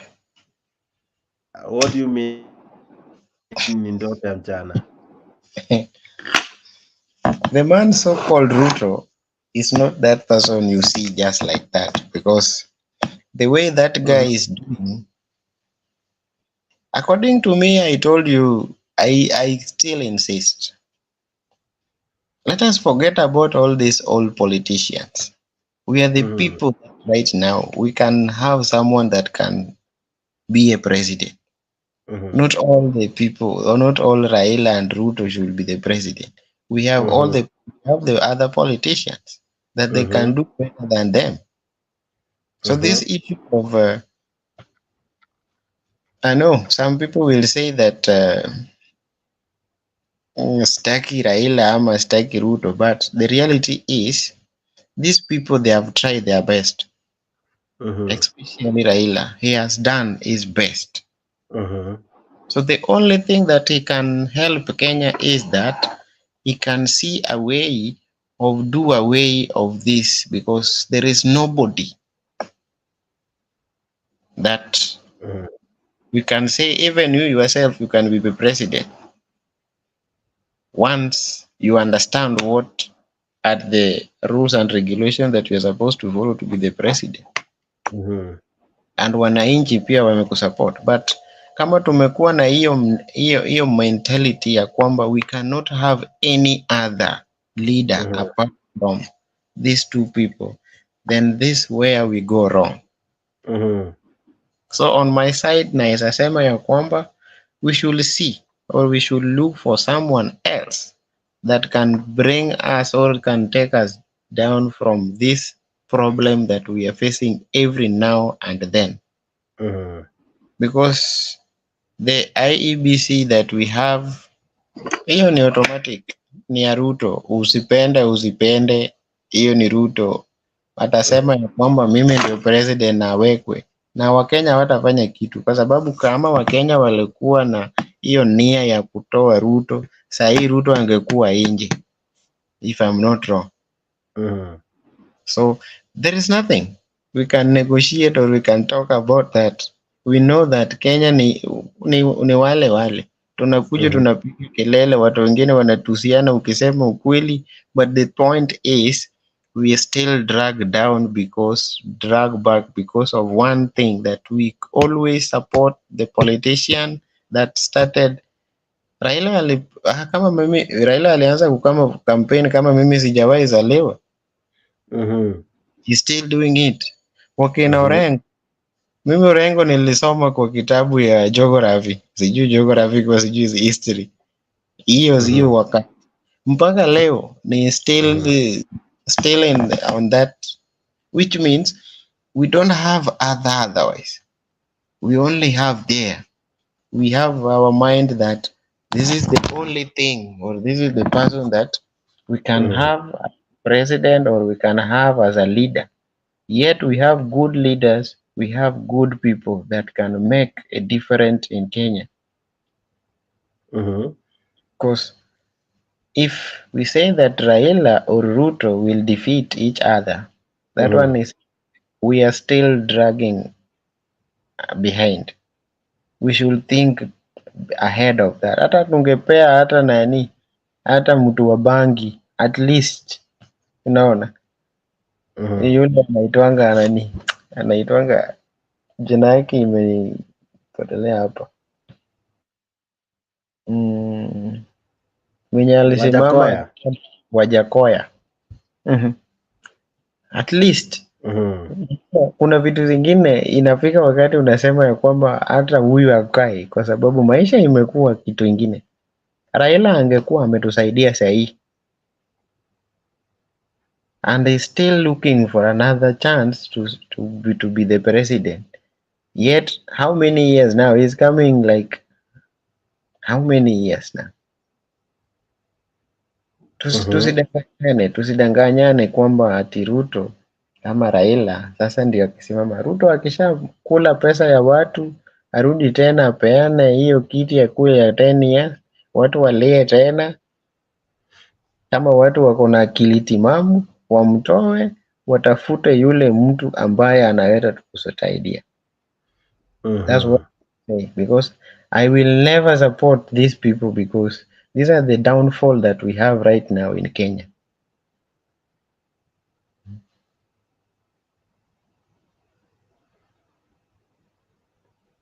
Paul, I'm not sure if this is the true account, but let me just read. This show is good, watched for the last 3 days, and this young man, Jex, is doing a very nice job. I'm sure he will go far. Keep up, sir. Please be displaying your contact info for many to reach you. Okay. Maina Jenga.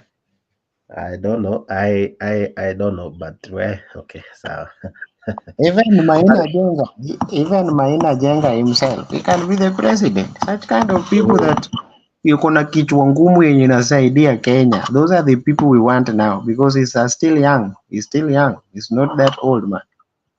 So we should change our mind. According to me, we can change our mind and do something extraordinary. Yes, I'm not against. That's my first statement. I'm not against, but I think we should change our mind and do something which is people cannot think it can happen. You know? All right. Yeah. All right. Okay. I think we ought to wrap this up. I have another show very early in the morning. Not that early, but by 9. So nowadays I'm trying to relieve you guys by 1:30, so that by 9 muwe mko kwa show nyingine kama hii where we look at the newspaper review. But where niko na some interesting news. Tomorrow we have a nice show inaanza. Uko hapo unataka kusikia stories za mapenzi, stories za relationship. Umai kuwa heartbroken design nyingine mbaya sana. Alright, tuna wadada warembo, jamaa mzito ambaye wanaanzisha show mzuri sana hapa Africa 24. Alright, kesho mida ya saa 2 usiku, usikose hii wadau. Inaitwa Bed of Roses, and I'm telling you, ndoa hapa zitajadiliwa. Wewe ambaye ulikula fea ukafanywa ile kitu baadaye, kesho usikose. Yeah, we have a nice one, a good one. Bed of Roses. Look at this, ladies and gentlemen.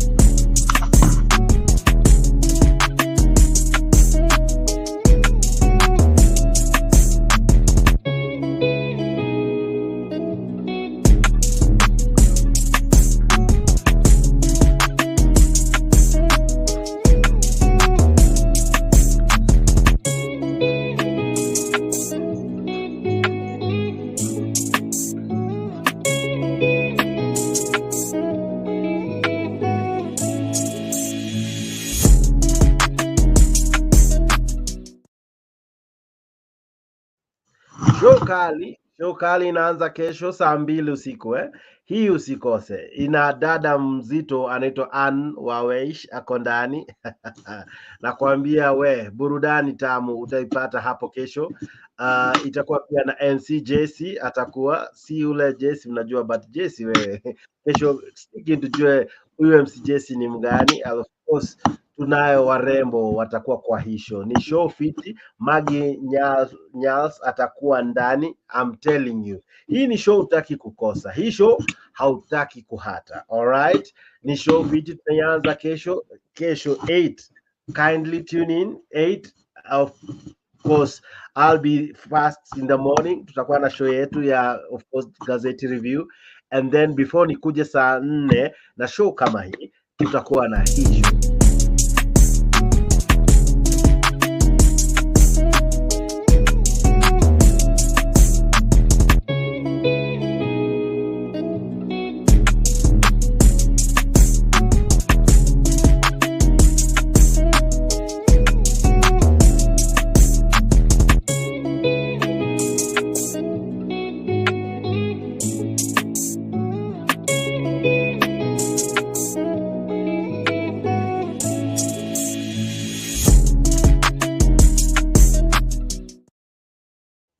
Alright, kama bro uko na challenge ya kupata mabinti, hey, wadau hii show ni yako, hii show ni yako. Kama kuna venye Melchizedek bado hujapata mtu, sikiza hii show kesho. Hii show itakupa tips bro, hii show itakupa tips ya kupata mtu. Kama uko na mtu bwana Odhiambo, na kama hujapata mtu ama kama uko na mtu, hii show itakufunza skills za kukaa na mtu, jinsi ambavyo unashika hiyo screwdriver.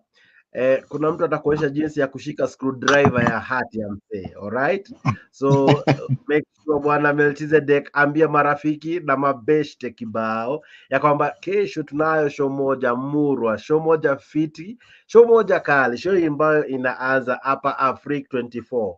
All right, and of course equally in all our affiliate channels. So do what? Kindly make sure you stick around. Kesho tunaanza mapema, tunaanza asubuhi na Jakes na morning show, alafu tunatoka hapo tunaingia saa 2 na kina wadau wasichana wazuri, mabiti wameumbwa wakati God alikuwa serious, you know, and I'm telling you, kesho show ya kesho wadau, I'm sure good ya hii utapenda. Good and many of us, I'm sure this one you are going to love. Wazee kama Penya kaka, hii show ni yenyu. Hata mkiwa tu wakati tu mmepozi na miaka imesonga, show kaa hii ya kesho, kindly make sure hii usihate. Hii wadau, hii tumeunda ni juu yenyu tu. Of course, stories za mabinti kumadwa zime increase, stories za jamaa kumangiwa fair zime increase, stories za heartbreaks, stories za divorce, you know, stories za kuachwa tu kwa mataa, hizo zote. Hawa watu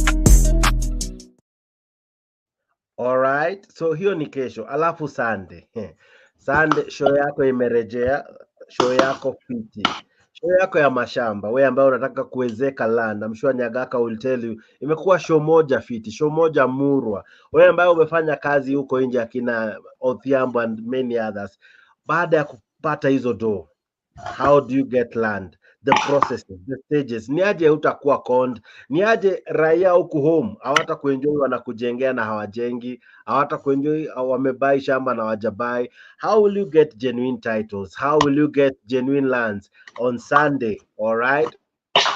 On Sunday we have an exclusive one, yeah? Sunday.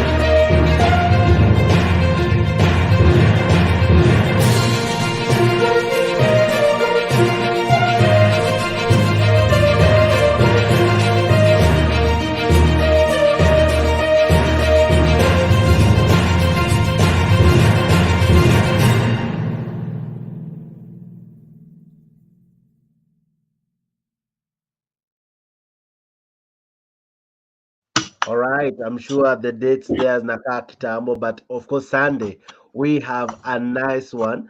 the Lands edition is back.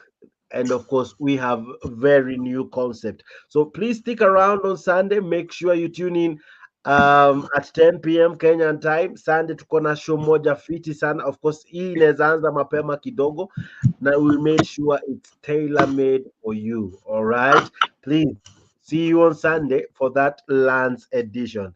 Of course, uletwa vizuri na Leo Nyabaya, and equally on Sunday hiyo team imejitwika njuga kuling'amua swala hilo nzuri sana la lands. Okay, Goody and many will tell you it's a very interesting show that you really can't afford to miss. All right, please make sure you subscribe to Afrique 24 to enjoy all our programming. As I promised you, we are working very hard.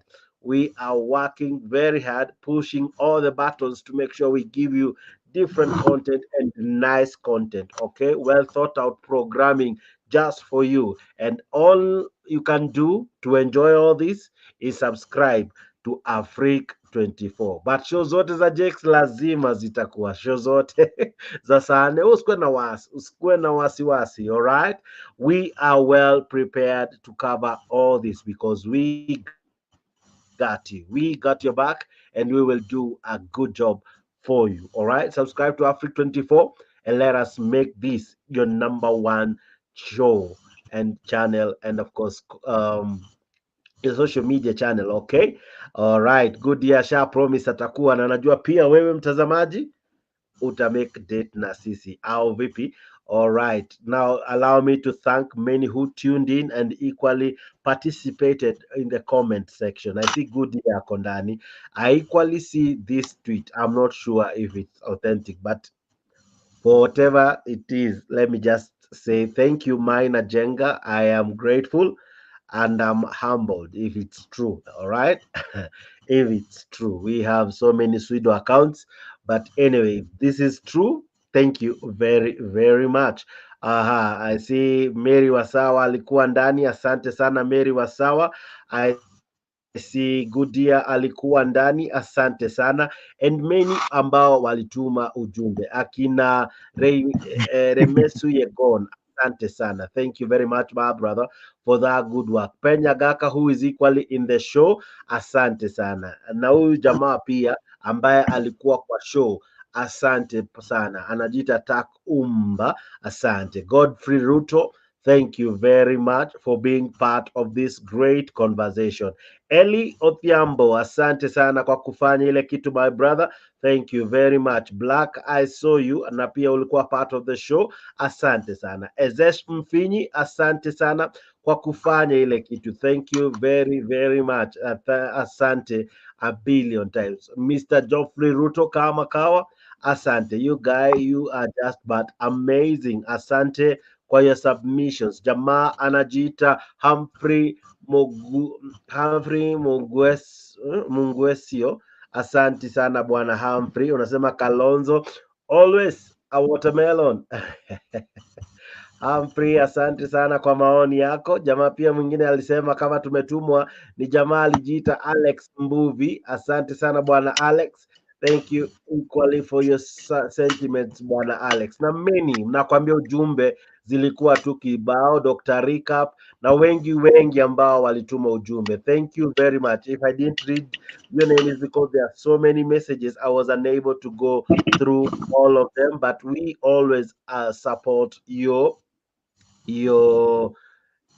texting and your messaging, and equally I'm being reminded to work on the notification. I really don't know what the problem could be, but we will definitely see what that is. But in case you're asking about this, if possible, put notifications a day early or so, please. Yeah, I think the notification for the dating show is already on, and by tomorrow that for the Lands edition should be on. Yeah, so just go into our channel and you'll see the notification for that is on. So just click that. Once that program begins, you are notified. It's there. If you go to our channel, I think you should be able to see that. I don't know if I can be able to share this and you see that, but I think the notification is quite there. Let me see. I think the notification is there. So kindly kimbia tu kwa it's there. It's quite there. So kimbia tu kwa YouTube channel, tafuta Africa 24. Hiyo notification iko ndani ya, kwa sababu kesho tunayo show moja kali, show moja fiti. Hii wadau, hii itawa nice, hii itawa nice. All right, okay. So allow me to have these two fine gentlemen give me their final closing remarks, even as I call it a wrap. Okay, so I begin with you, Bwana Penya Gaka. Nipe your closing remarks, and equally karibu sana Kenya. You told me you are coming. We wait for you. Tunakungoja kwa hamu na bashasha. Uje umejibeba kabisa, kwa sababu si tumewamiss watu wa majuu, na ukuja na goodies na kitu tamu ya of course nao ambao uliwaacha huku Kenya, akiwemo Jex mwenyewe. Lakini vipi Bwana Penya Gaka? Pole, najipigia debe kwa studio. Yes, Ben. Thank you, Mr. Jex. Kazi mzuri sana unafanya, and we appreciate everything you do, and vile mnazungumza, and every day everybody Odhiambo Oimore. There's huyu mheshimiwa, the opposition party should organize itself so that it can face Ruto. But meanwhile, we just be waiting to see what you guys can do, Mr. Odhiambo, because they're not jakes. They're not offering anything that they will do. The opposition, they are only criticizing whatever the ODM does. I mean, UDA does. That's what they're criticizing every day. But that doesn't mean that they will win elections for criticizing somebody. That's a story for another day. But Mr. Chicks, thank you very much. Get energy to come here where we all can share our ideas and push an agenda that we have to. But yangu ni kusema tu asante sana. Thank you very much, Jex.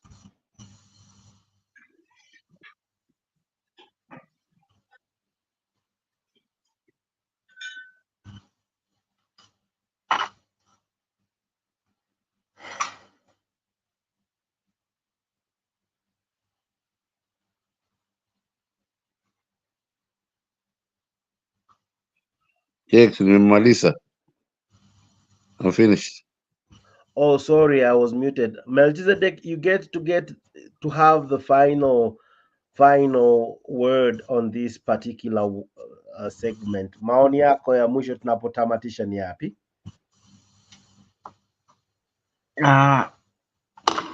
Naweza sema maoni yangu ya mwisho ni ya kwamba let us be positive and think about our future, because all what we are seeing is happening. They have been happening. Even if we bring the angel from heaven to Kenya to lead us, the same issue will happen. So according to me, I can say that those who are willing to give people encouragement, so that at least we have a different Kenya, it will be better, because I know all of us cannot go in one side. We must have a different opinions, or we must have different objective when where 2 or 3 people are. So even though we criticize or we say something against Ruto or Raila, does not mean that we hate them, but we need a change. That's the only thing that we are after. That's the only thing I can say now, and be blessed everywhere you are.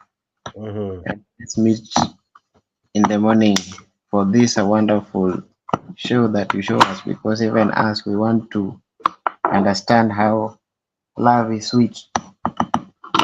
maybe we can have one of them in future. Thank you. I hope you're not talking about having one of my guests, but anyway, ukiangukia well and good, but think possible, because I'm all right. Okay, so you're asking what is Melchizedek talking about? Show Kali, show fiti, warembo kibao.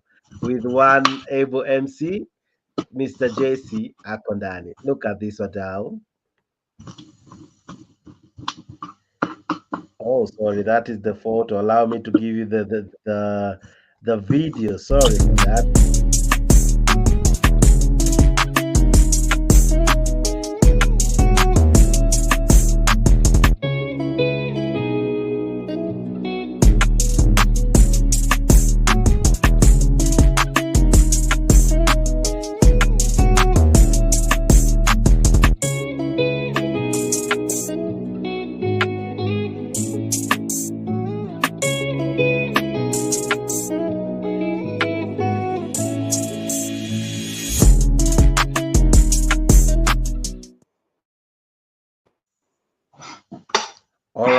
All right. Show kali kesho inafika na inaanza kesho. Hakikisha umebook your seat.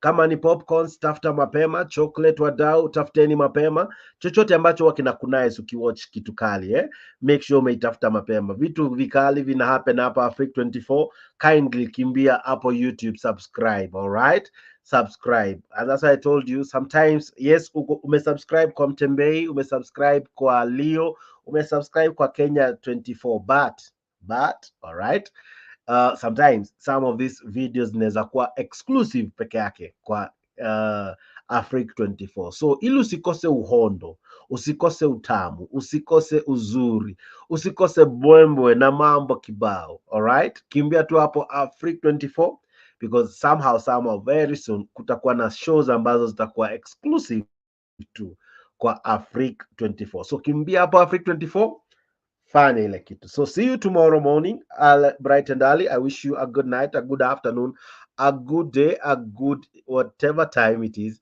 but I wish you all the very, very best. Asante sana to all the panelists that I had.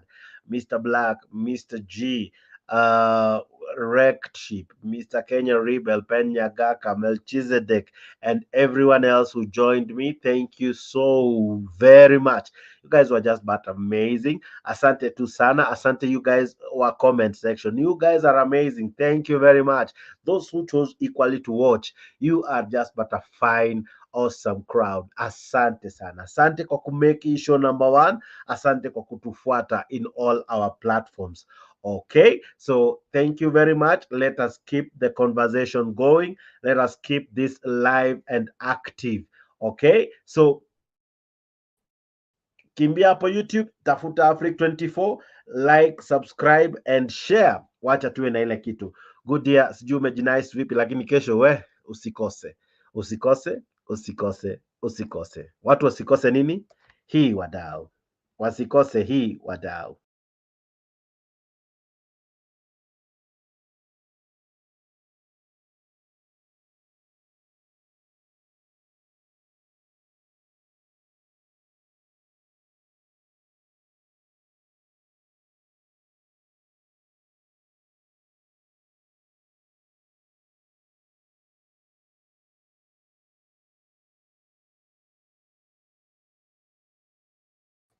All right. Tukiwa na Ann, MC Jesse na Maginyox. Kesho tunafanya ile kitu. Kesho ni kuhot, ni kumoto kama pasi. Usikose wadau, mapenzi yataanza kunoga hapa Africa 24. Na pia Sunday jioni saa ina happening very late, but pia ni poa. Kutana naye mchungaji Lea na pia Pastor Mburu. This I think I've never advertised, but kutana na wao kwa service nzuri. These are guys in US and Canada. They normally have an awesome edition. When I come very late, maybe that's why you haven't seen it, but ukikimbia Africa 24, you'll definitely see it. It's PowerPoint service. These two fine pastors are doing fantastic job.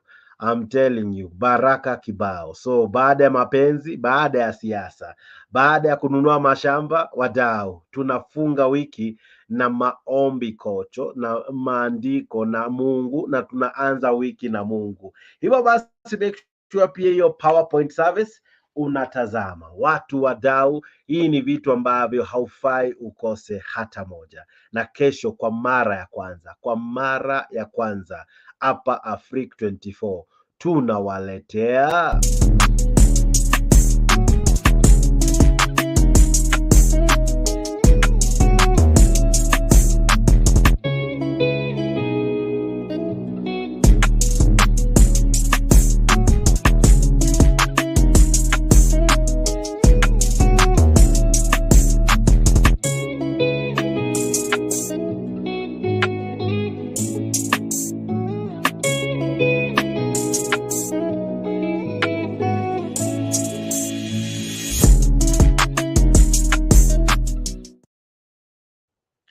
Alright, wadau, I've been your host, Jakes, the moderator. Thank you very, very much.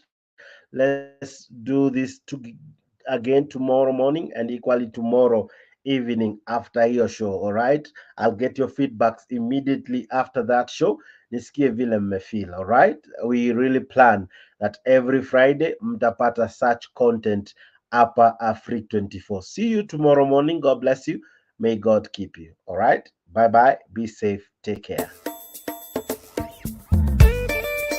Tunasonga mbele watu wote wa Jamhuri Kenya yetu. Tunasonga mbele watu wote wa Jamhuri Kenya yetu. Haya sisi sote wananchi tushangilie. Eko Jamhuri, eko Jamhuri, eko Jamhuri Kenya yetu yaenda mbele.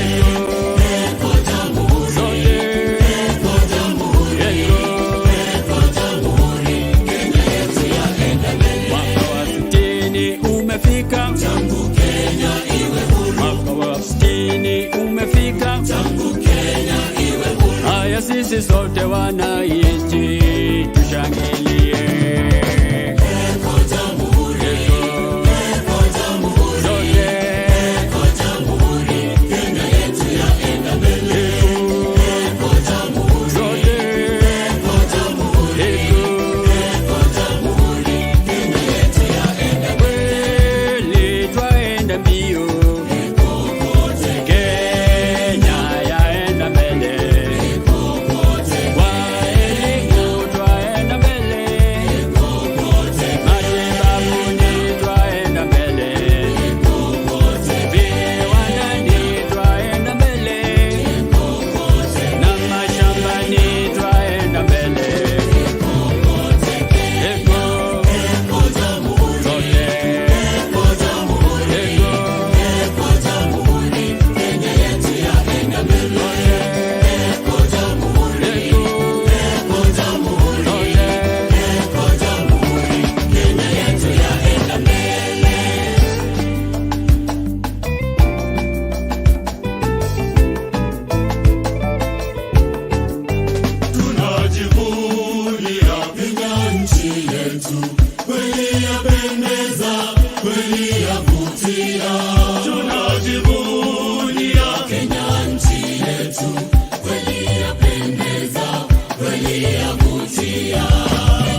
Hata yeye